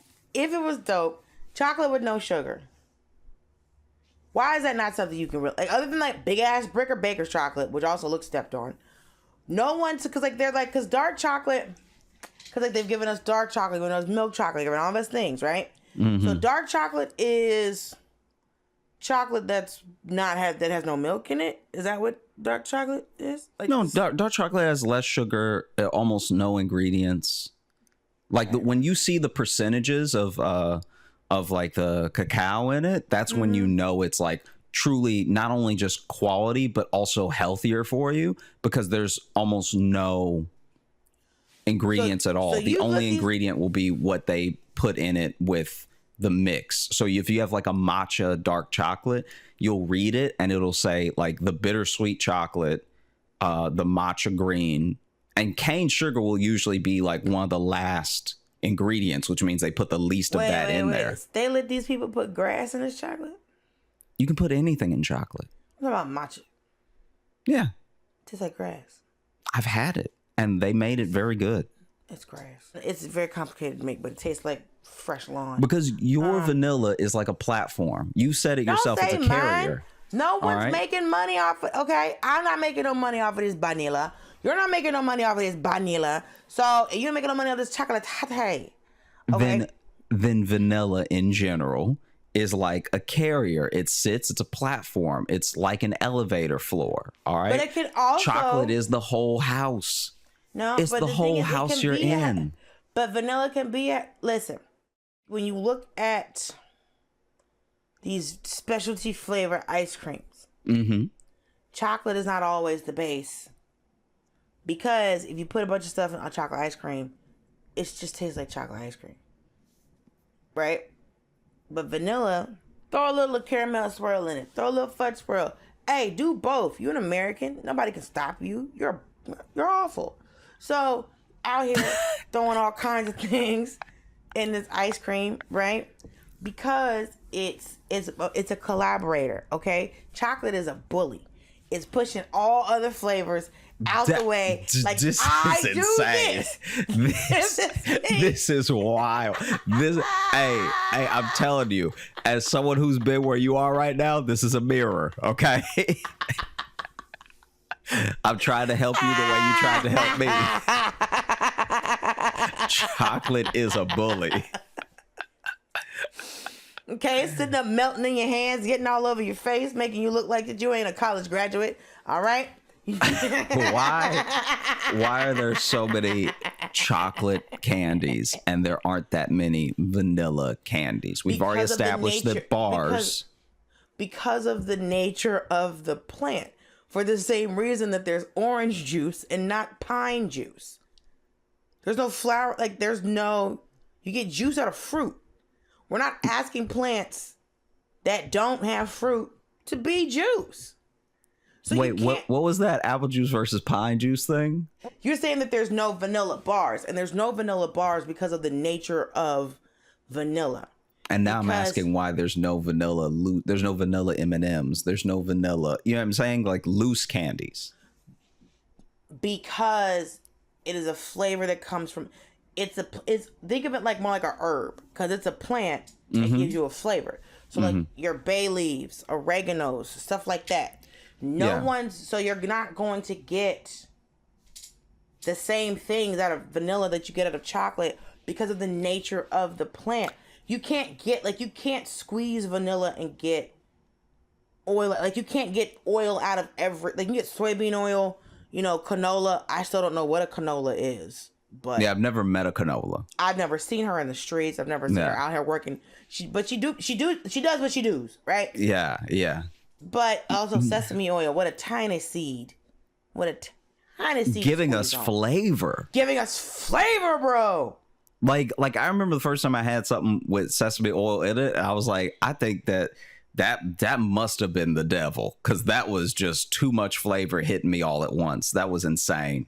And you've ever eaten a sesame seed? It didn't give you all of that. No. I've had an everything bagel and it tastes like nothing. Nothing. So the fact that they're really out here, they were like, listen, we got these tiny ass seeds. We're going to squeeze on this plant. We're going to do something out here. Right? What I will offer up, though, is to your point of think of it as an herb. There are herbs that can be candied that we have. Mints. A mint is an herb, right? Isn't a mint an herb? You're boiling. There's vanilla candy. We know there's vanilla candy. I know there's vanilla candy. I'm asking you to offer up what vanilla candies stack up to all the chocolate candies that are out there. I'm not saying why aren't there any. I'm saying what do you think is a good vanilla candy? Honestly, my favorite candy is Reese's Pieces. Oh, yeah. Oh, why would you tell me? Why would you offer it up on camera? It used to be Butterfingers. It was Snickers, Butterfingers. Oh. And then you're killing me right now. And then I just got to the source where it was just like, I just want peanut butter. That's all I want. So now my favorite candy is Reese's Pieces. I will throw it out there one more time because I feel like I didn't quite get my question answered from before. Well, what? We both agree that we had chocolate in all of its forms here. And it wasn't until we either traveled abroad or had the chocolate from abroad that we were like, wow, this is it. Right? Yeah.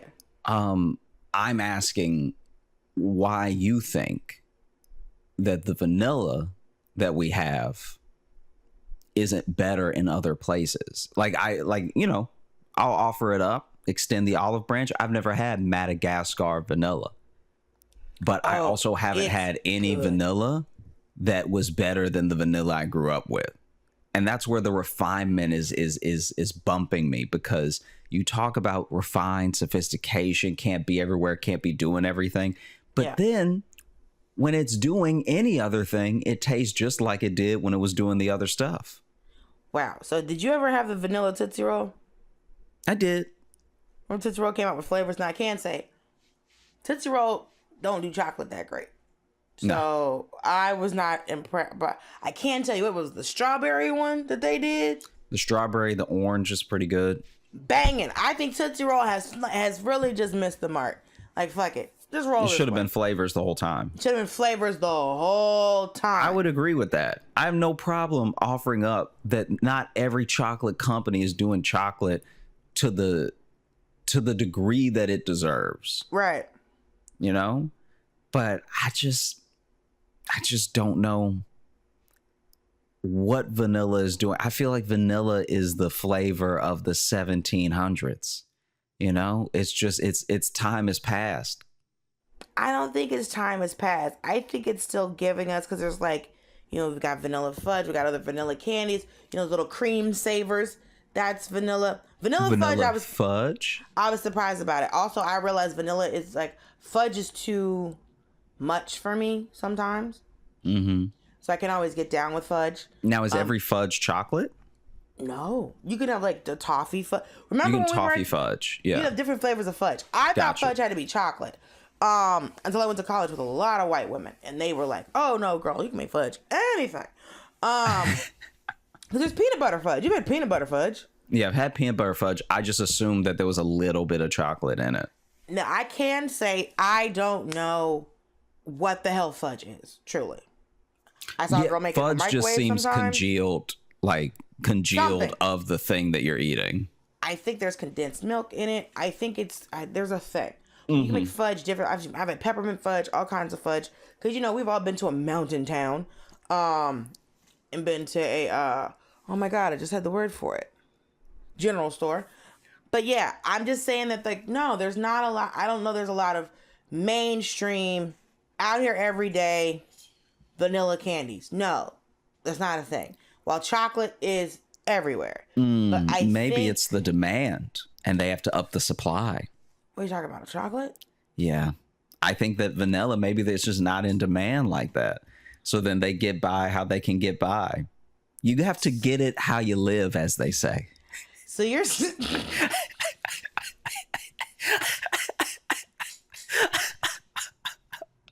You know, in the streets. And if anybody's in the streets, it's chocolate. Vanilla is a flavor. Chocolate is a thing, if that makes sense. Nope. I will not let you do this. This is how conspiracy theories start. This is no. Vanilla's a flavor, chocolate is a thing, all right? And it's not a thing from this world. And it's an inside job. You can find the real chocolate, the original chocolate, at Area 52. That's the area they don't tell you about. Nah. What I'm saying, for the same way that, like, in the same way that mint can't be a bar. Mm-hmm. Mint doesn't do what chocolate does. But you're not out here attacking mint. Because other people have not had the audacity to compare mint and chocolate. They'll put the mint in chocolate. See, that's what I'm saying. I'm comparing flavors. Mm-hmm. You are trying to compare carriers of the flavors, bars, cakes, ice cream. So I'm talking about the flavor. I'm with you. I'm just saying I'm proving that there's a better flavor by where it goes and what it can do and how many people want it in all its forms. So you're saying that because it has a bigger distribution because of the nature of the plant, what it can become. I'll make a full plain flavor argument right now. Okay. In a chocolate milkshake and a vanilla milkshake at a diner, a mistake that I often see it happen. I've had it happen to me throughout my entire life. When you get a vanilla milkshake, yes, the ratio of milk can be off, and it can easily be off because vanilla is a carrier. The distribution of milk and chocolate in a chocolate shake is much harder to mess up, because if you put too much milk in a chocolate shake, it's not even going to look like a chocolate shake. It's going to look like a dirty milk, you know? So you're saying just because vanilla and milk are both white? No, I'm saying what I've had happen to me in my life has been milkshakes, whether they were chocolate or vanilla. The vanilla, sometimes it can't even overpower the milk. Now I'm just drinking some cold milk with some ice in it with a little bit of vanilla flavor. So because you've been to a diner owned by some cheap motherfuckers who bought cheap ass ice cream, or thought that somebody wouldn't notice because they didn't put enough vanilla ice cream in to this milkshake, this is vanilla's fault?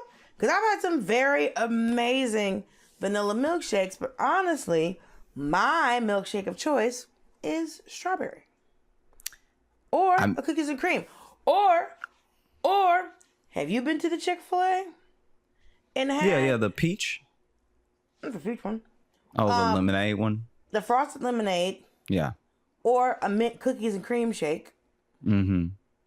I mean, the fact that you're not saying vanilla is a bit telling. I've said vanilla, and I also said other things that I like. Mm-hmm. Because, one, I'm not always a milkshake person, okay? Okay. But you know what I love? I love a Blizzard from Dairy Queen. But yeah, all I'm saying is that I'm not trying to win here. Real quick, I'm so sorry. I'm just, because I also know we have to wrap up soon. You reminded me. You know how at Dairy Queen they're supposed to flip the Blizzard upside down to show you how thick it is? Fall out. And there's nothing like when it falls out, because the cashier and the driver just looking at it on the ground, and then they got to go do another one. But it's like when the confidence that they flip it. And it almost never falls out. So then when it's a little too thin and they go... Well, that's why. You ever seen on the British Baking Show? They're like, oh, your meringue is good if you can turn it over above your head and it doesn't fall out. And I'm like, why are we testing this that way? It doesn't have to be the head. Yeah, it doesn't have to be your head. It could go over your workbench. I would test it over a trash can. Like, why is it? Because you'll see them just like looking up at it like, I hope it doesn't fall out. What the fuck is wrong with you? You're international television. You must trust you a lot, or you trust these peaks to really be popping like this. I know that a lot of people are going to disagree with me, but that's because we all love a chocolate bar. You know, it wasn't, Charlie and the Vanilla Factory. That didn't happen. So I understand that people have a place in their hearts for chocolate. I didn't expect to win this. Okay? I just wanted to have the discussion. So listen, I'm Dulce Sloan, okay, on the things DULCESLOAN on all of the social media platforms that make you question your self-esteem. And this is my friend, my cohort, my buddy, Josh Johnson. And you can find me on all the stuff at Josh Johnson Comedy. TikTok, YouTube, all that stuff. Hit me up on Instagram. Let us know in the comments of these videos that get posted what you think. And feel free to let us know what you'd love to hear us talk about next. If there's a classic duo that you think one's better than the other, if there's a classic rivalry that you want to get our thoughts on, y'all just let us know. But we appreciate you listening. We hope you had fun listening. And I hope you have a great day into the weekend. Call your mom.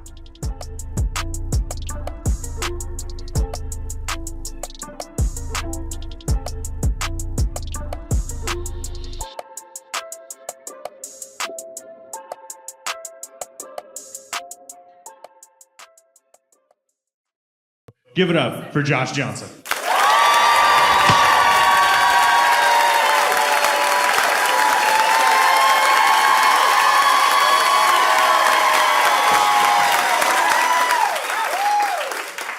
I've been loving getting to watch in real time the indictment of New York Mayor Eric Adams.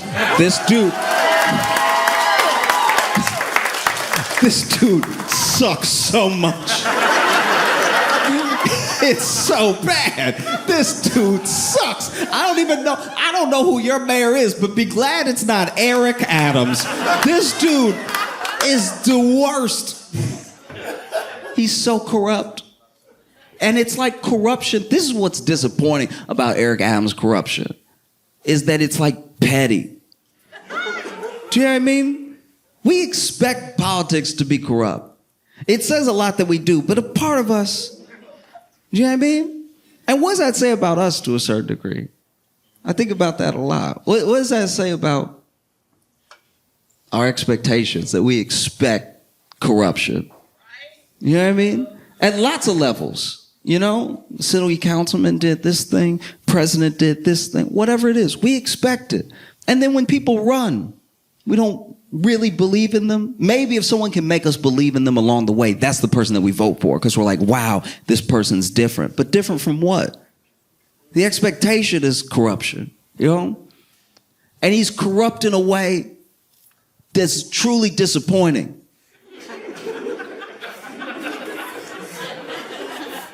It's a shame. It's embarrassing how easy a politician is to buy.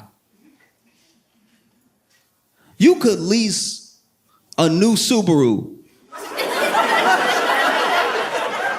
or you could buy a politician depending on the position of the state. The things these people go down for, we're talking not money if we're talking politics, right? Like if I was a senator and I wanted to be corrupt, you'd have to get me good. You have to take care of me, because I might lose my job. I might go to jail. I need a nest egg to protect me. You know, something to look forward to while I'm in jail doing all that time for doing you a favor and being corrupt.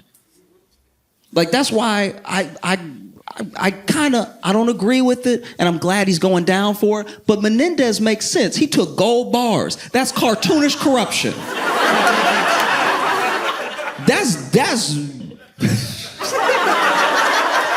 That is like full on 1950s cartoon corruption. That is New Yorker political cartoon corruption, to just take actual gold bars. Where do you get gold bars from? And then take the gold bars to do the favor for the person. This is what's funny about Eric Adams being indicted, is that New York City is, and this is coming from someone who lives there, and I do love it in New York, right? But New York is a dirty place, all right? Inside and out, okay? It's one of the more corrupt places. So to be the first mayor to ever be indicted with corruption charges in New York City, you gotta be one of the dumbest people who has ever lived. It's a city of corruption and you got caught. That's crazy. Sometimes I can't believe it, you know what I mean? Like, I'm sure he could believe it. He was like, y'all, this is what we do. How y'all gonna get mad now? I did the regular amount of corruption. I didn't even go overboard. I got some flights upgraded. Why would y'all? No, it is that dumb. This dude, Eric Adams' corruption is so petty. This dude about to go to jail because he let Turkey upgrade some flights for him. He basically is gonna go to jail for what is Delta Gold Medallion. Like, it's just...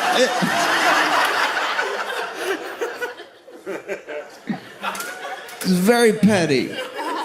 Some nice meals, some flights.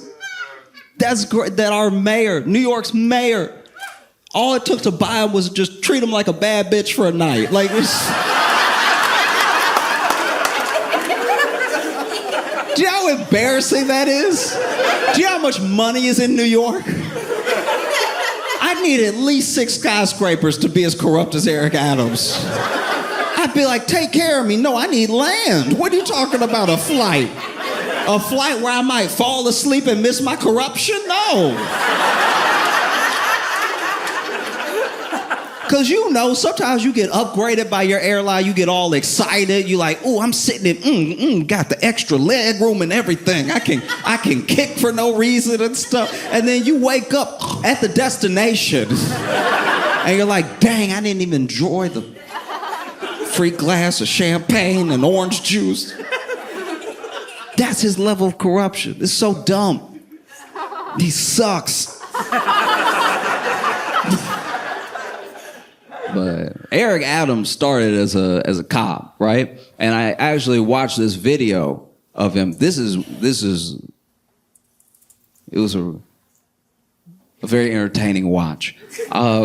Basically, when he was a cop, he did a video. Maybe he was still a cop. I don't know. Maybe it retired. But anyway, he used his police expertise to make the video.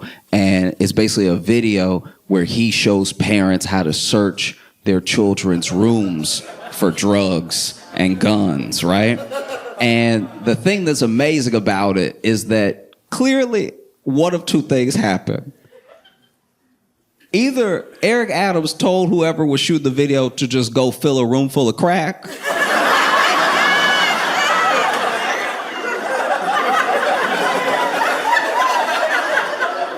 or Eric Adams kept using the same 6 crack rocks in between takes. Because he was pulling crack out of places that didn't really make any sense. Like those, when you have crack, the intention is to smoke it or sell it. And where he was pulling, because then first of all, the room didn't make sense because the room is supposed to be a child's room, right? But the room has stuff for a kid that's about to head off to college or somebody in preschool. Like, there's just too much going on in the room. The room makes sense if you were never gonna leave that room for 26 years. Like, it doesn't, the room did not make sense at all. So then Eric Adams would do weird stuff, like he'd be like, looks like a regular tricycle, right?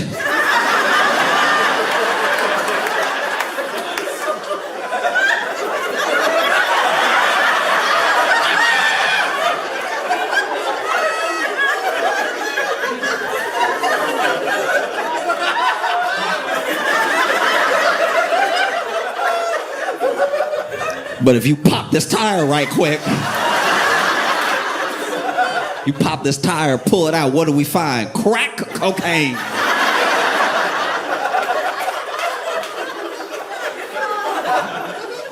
It was incredible. Like, looks like a regular doll, huh? But if you stab it in the back and rip it open, what do we find? Crack cocaine. And honestly, like, look, I even get the spirit behind what he's doing, but if your child is on crack, there will be other signs.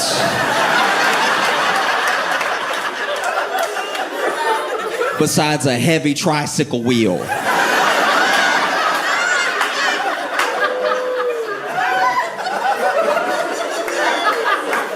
I've never seen a kid on a bike with a flat tire and been like, we're losing the youth.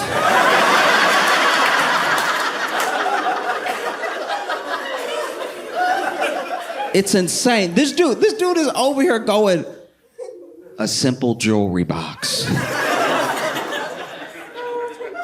But if we open it, what do we find? A loaded gun.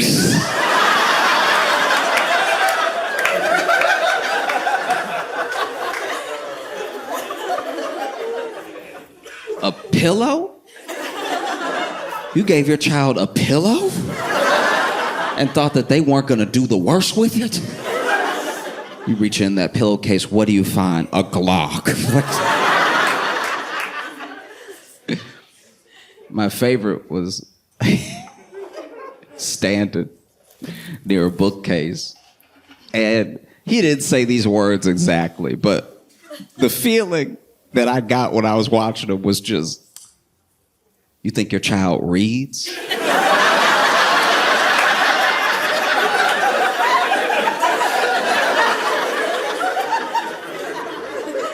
You think your little baby boy, baby girl reading in here? No. They're a child, and we all know children are what? Crackheads. You open this book, and what do you find? What spills out? Crack cocaine. No. It was incredible. It was truly, the only thing he did do was pull crack out of the gun. Like,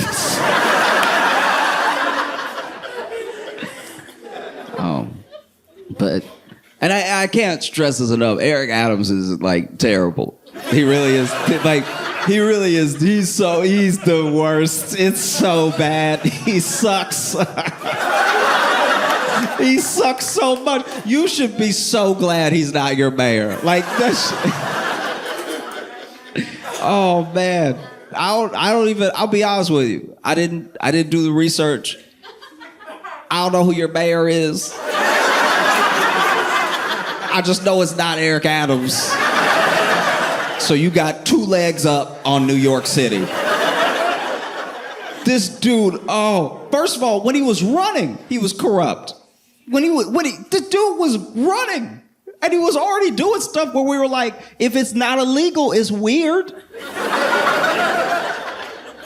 This dude told the story of, because, he's a cop, and he reminds everybody all the time that he used to be a cop, right? And it depends, because he does a thing that's real sneaky. He's really good at it, right? Where he was a black cop. So in some rooms, he's black. In some rooms, I used to be a cop. And never the 2 rooms shall meet. If like...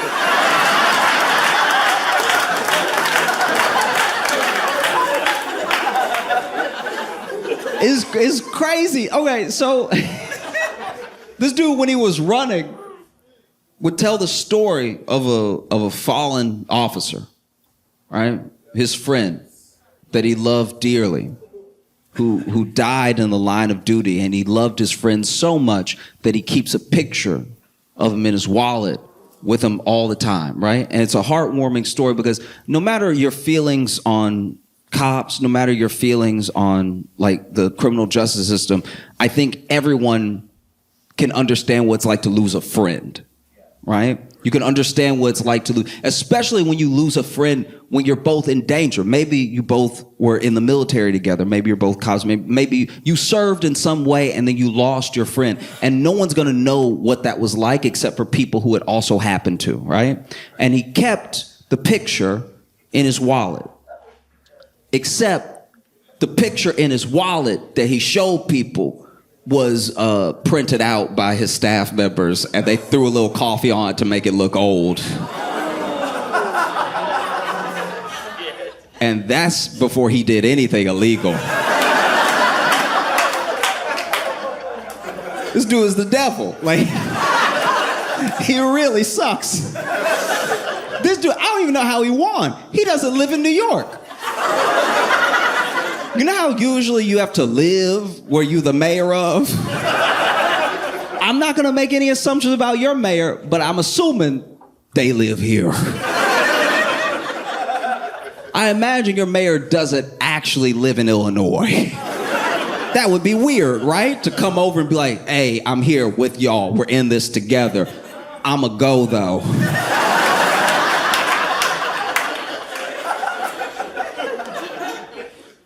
Dude lived in Jersey.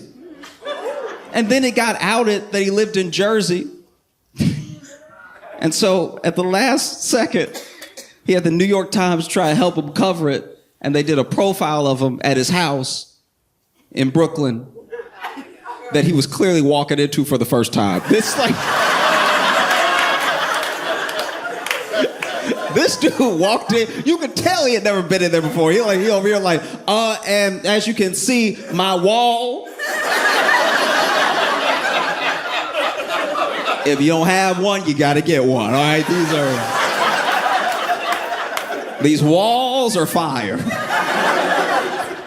This dude walked in, and clearly, whatever staff was trying to help him look like he lived there, I feel like they tried to like Ocean's 11 it and like did it a little too late because they were clearly moving stuff into the place to make it look furnished. But then he probably called them and told like, hey, I'm on the way now. Y'all got to get out because the apartment did not make sense. You walk in and in the living room is the bed. That's an intern who had to drop the bed like as they like, what?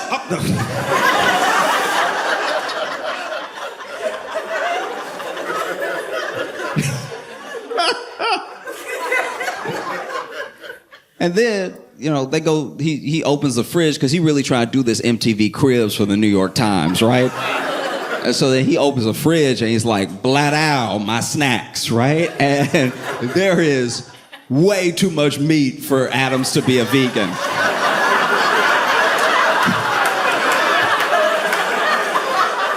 There's so much meat. It looked like it was stocked by Hillshire Farms. There's way too much meat in there. Not even mistakable meat. Not even like, oh, I thought the Impossible Burger. Like, it was full-on meat. And when they ask him about it, he's like, oh,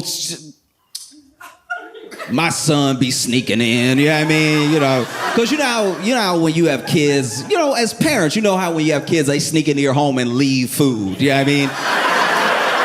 In the fridge uneaten. You know how children are. All they do is leave food in the fridge and smoke crack. That's what children do.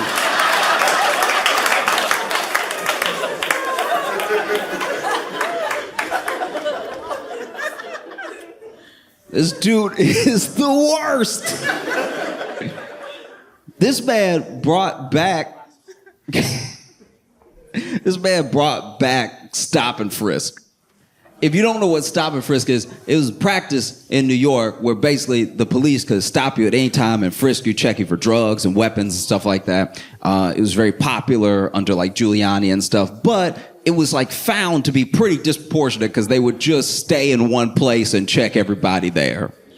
So it was just black and brown people. It was mostly black and Hispanic people that were like stopped and frisked. And it didn't even really work because the people with guns and drugs were like, I'll stay home.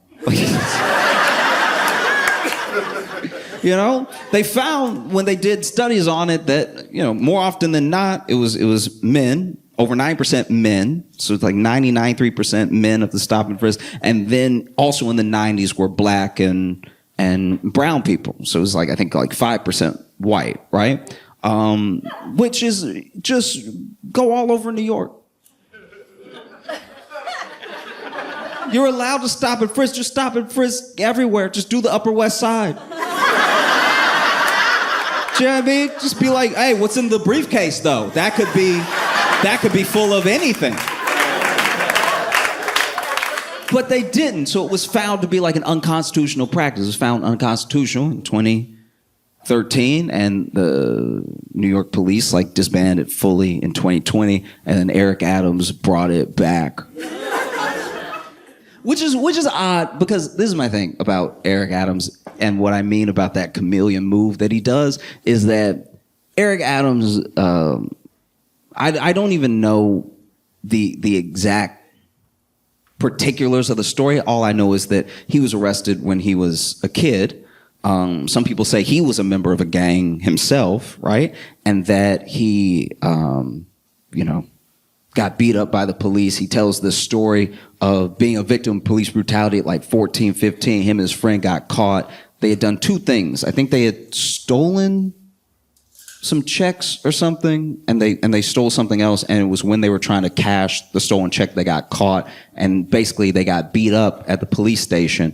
And apparently the way that I believe Eric tells it is that these white cops were beating him and his friend up, and then a black cop came in and told him to stop. And he was like, and that was the moment I decided that I wanted to be a police officer, turn my life around, everything, because I just saw the way that black cop moved, right? He's like, I saw the power, the respect. I saw the fear that people had, and I was like, that, oh, okay. It's a weird thing to pull from that lesson, but all right. We're all our own people. And so it's weird to me that he's so adamant about being punitive as someone who grew up the way that he grew up. It's very odd that he doesn't see himself in any of the youth that he wants to arrest or wants to punish. Like, that's... And that's even only part of why he sucks. Like, he sucks. This dude sucks so much. He's the worst.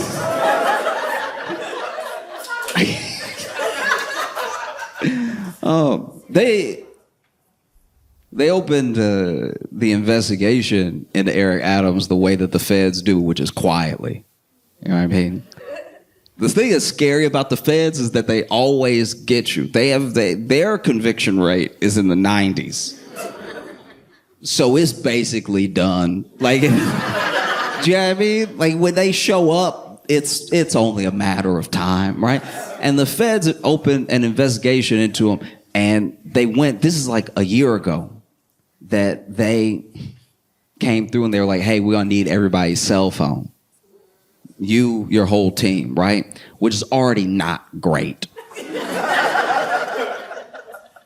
Probably every mean thing I've ever said is on my cell phone. Do you know what I mean? Like, I try to be a good person, but if you pull up on me and you snatch my cell phone, you're gonna be like, oh, you an asshole, okay. The cell phone feels safe. You know, and the feds roll up and, take his laptop, his cell phone, everything. And this is how you know, this is how a guilty dude moves, right? So he goes ahead and gets swooped on when the feds come and get everybody's cell phone. And he's like, oh, actually, my cell phone, I don't have it on me, right? I don't have it. And they were like, okay, we'll bring it first thing tomorrow. And he brings it. Next day, brings it, right? And then he's like, actually, I had changed my password to keep my aides out of my phone, because you know how aides are, always trying to face ID you and see what your business is and everything, even though you email them personally and stuff. But like, try to keep my aides out of my phone. So went ahead and I'm giving it to you now, but just know that I had to change the password, keep my aides out of my phone, and I just forgot it. This dude moves like a man who cheats. Like, that's crazy. And the feds basically had so much on them that they were like, oh, we don't need your phone. Because we have every other phone that you text.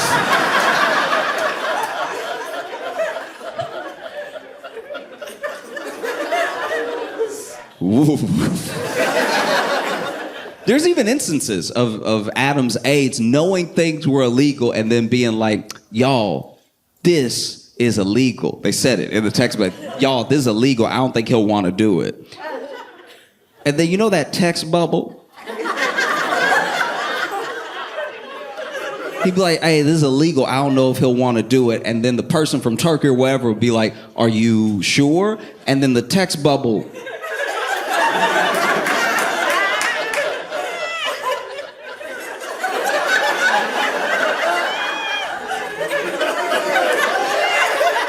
That bubble be cooking, right? That bubble be bubbling up, right? And then it go away for a second.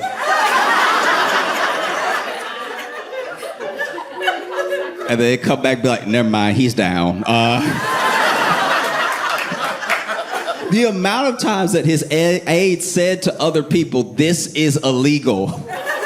And then several texts later be like, so when are we? It was incredible, man. It's really fascinating. And then there was like, I think it was like one of his campaign aides, one of the people that worked under him, was being interrogated. And as soon as she realized the interrogation wasn't friendly, she was like, can I go to the bathroom real quick? And so they were like, yeah, sure. And then she went to the bathroom and apparently started mass deleting as many text messages as she could. But then she was in there so long that the fans were like, she deleted text messages. Like, nobody got a boo-boo that bad. Like, I mean, who knows? Maybe she is shitting herself, but not. I can just imagine you realize your boss about to go to jail, you might go to jail too, and now you in the bathroom just, I'll be right out.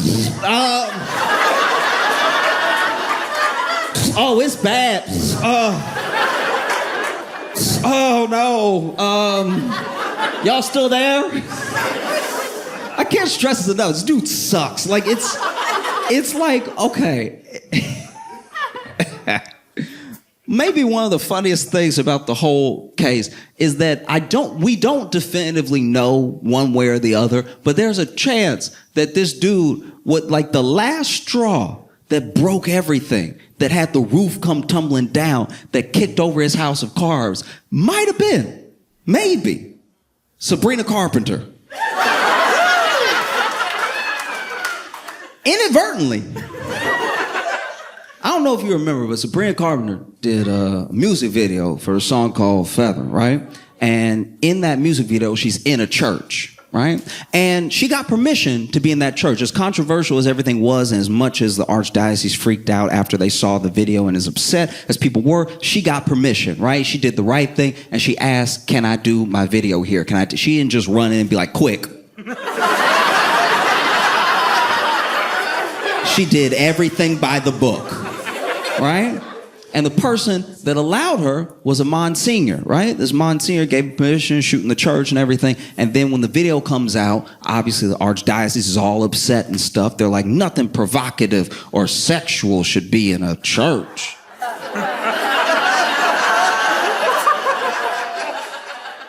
That's what they said. Don't get weird with me.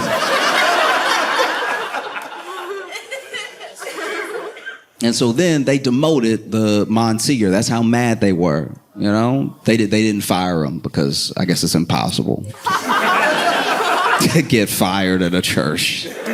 You know, anybody else, any other job, they would have been like, you gotta go. But Catholic Church, they're like, no, we'll move you, don't worry. And basically, one of the things that came from that whole thing, especially how public it was the feds subpoenaed the Archdiocese over the Monsignor because he had connections, like as in a relationship or maybe even a business relationship with Eric Adams' chief of staff, right? And so they were like looking into it, and then Sabrina Carpenter's moved on. She just sort of like, oh, I didn't realize it. Whoops. And I don't know. I think that people don't realize how much trouble Eric Adams is in because this isn't like a police thing. This isn't like a local police or something. Like local police could run cover for a mayor. And so Eric Adams gets indicted, right? Present day, he gets indicted, and this dude holds a press conference. It's one of the worst press conferences I've ever watched in my entire life. This is incredible. People talk about Giuliani and everything when he did that 4 Seasons press conference and stuff like that. Not gonna lie, this one put that one to shame, okay? This one was really, but first of all, they decided to do it outside. I don't really know why, but maybe he's not allowed in buildings. I have no idea,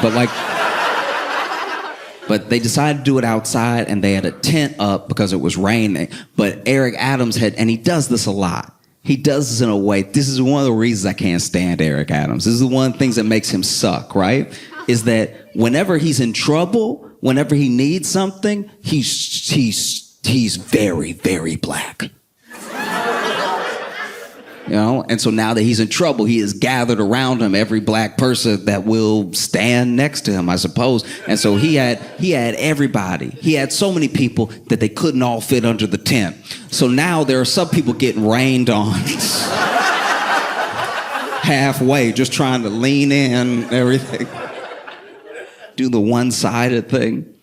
And the press conference starts, and there's protesters at the press conference. And, you know, Adams did some weird stuff. Like when he got indicted, he did like a message to New Yorkers and everything. And in the message, he says, like, I knew as soon as I stood up for New York, I would become a target. And then we were like, when did you stand up and who is targeting you? Like, this is odd. I've heard this language before, but I've never seen it make less sense since the last time I heard it. You know? And finally, you know, he goes ahead, he's doing press conference and stuff, and there's protesters there. And the protesters are screaming at him. They're like, you're an embarrassment. Don't try to act black now. You brought back stop and frisk. You brought back every policy that came down hard on the black community, but now you want to be black because you're in trouble and you want us to back you up at everything. And they're yelling. And the whole time, Eric Adams like, You ever been at a restaurant and there's a couple trying not to fight? And then finally, one of them can't take it anymore, and she stands up, and she's like, you cheating bastard, or whatever. And then he's like, It was that. And so he just stands like, okay. And then he lets people speak for him, right? So his pastor speaks, and his other pastor speaks, and I think another pastor speaks. You go to extra church when you're in trouble, right? So then pastor after pastor after pastor are speaking, right? And all the pastors are like, hey, listen, we don't even know. Everybody has to have their day in court. Like, no one is actually professing this dude's innocence. Everybody's like, yeah, you can't judge lest ye be judged.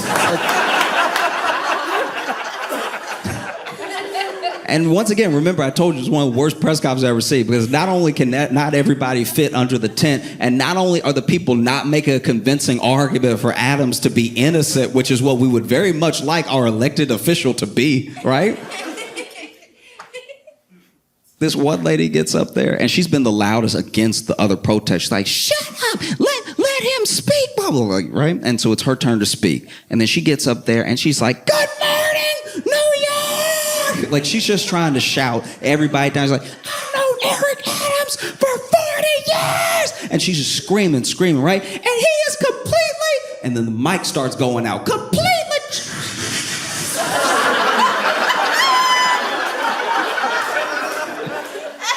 And another thing... And he's not corrupt with a... Thank you.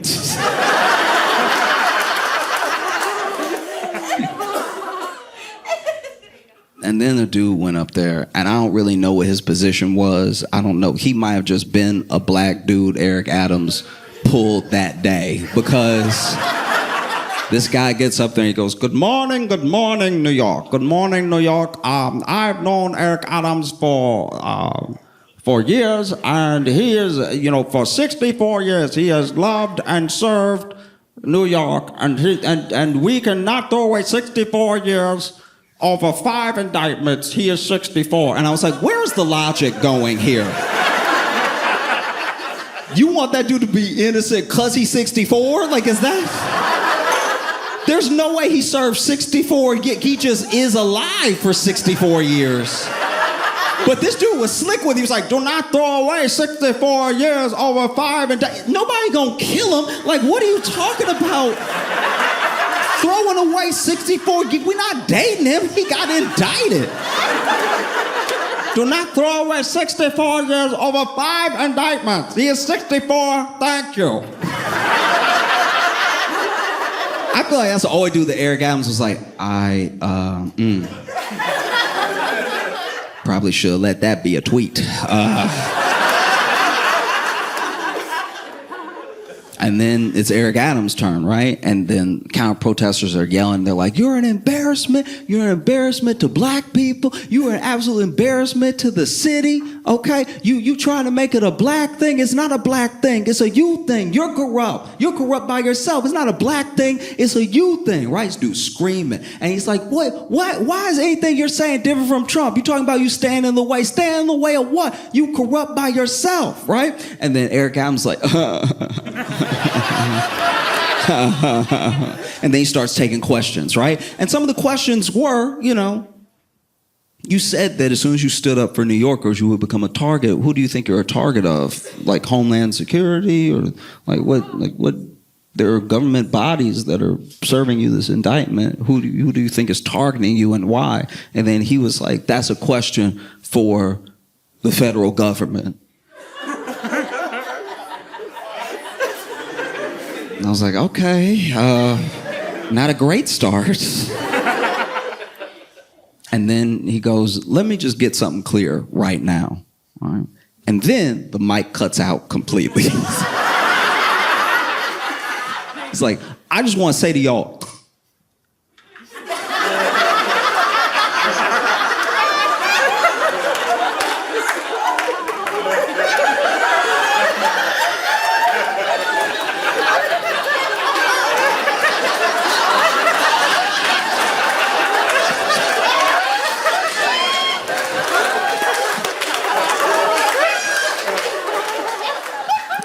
that's all I gotta say.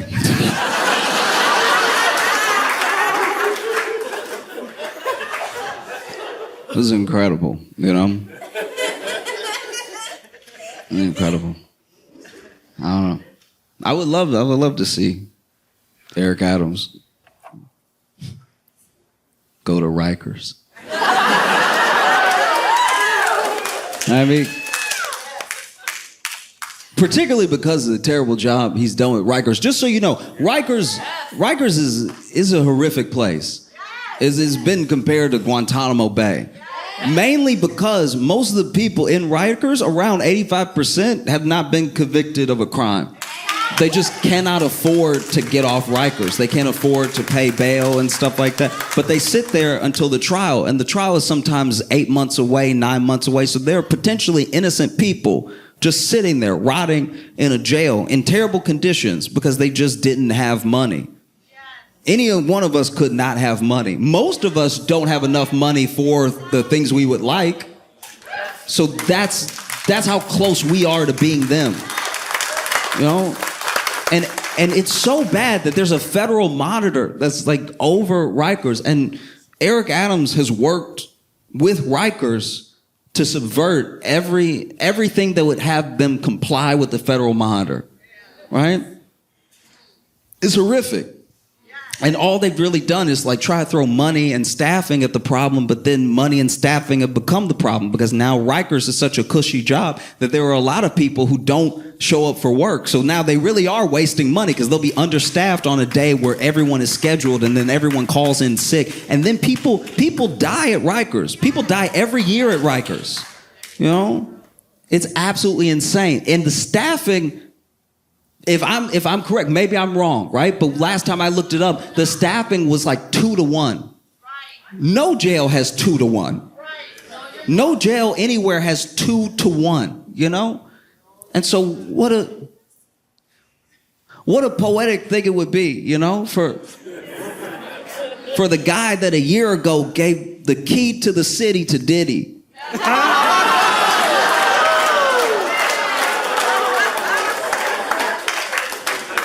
To also be like indicted and charged and sitting in Rikers. It'd be dope to see Eric Adams at Rikers. They just, he gets there and they're like, what's up, buddy?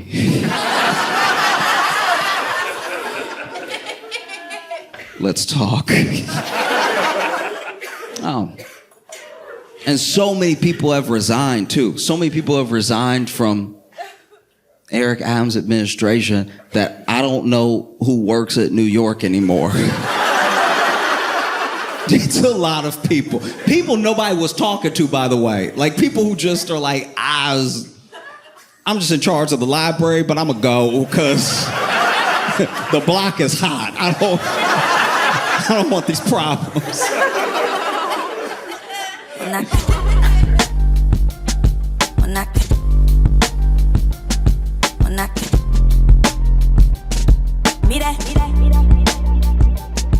Knock.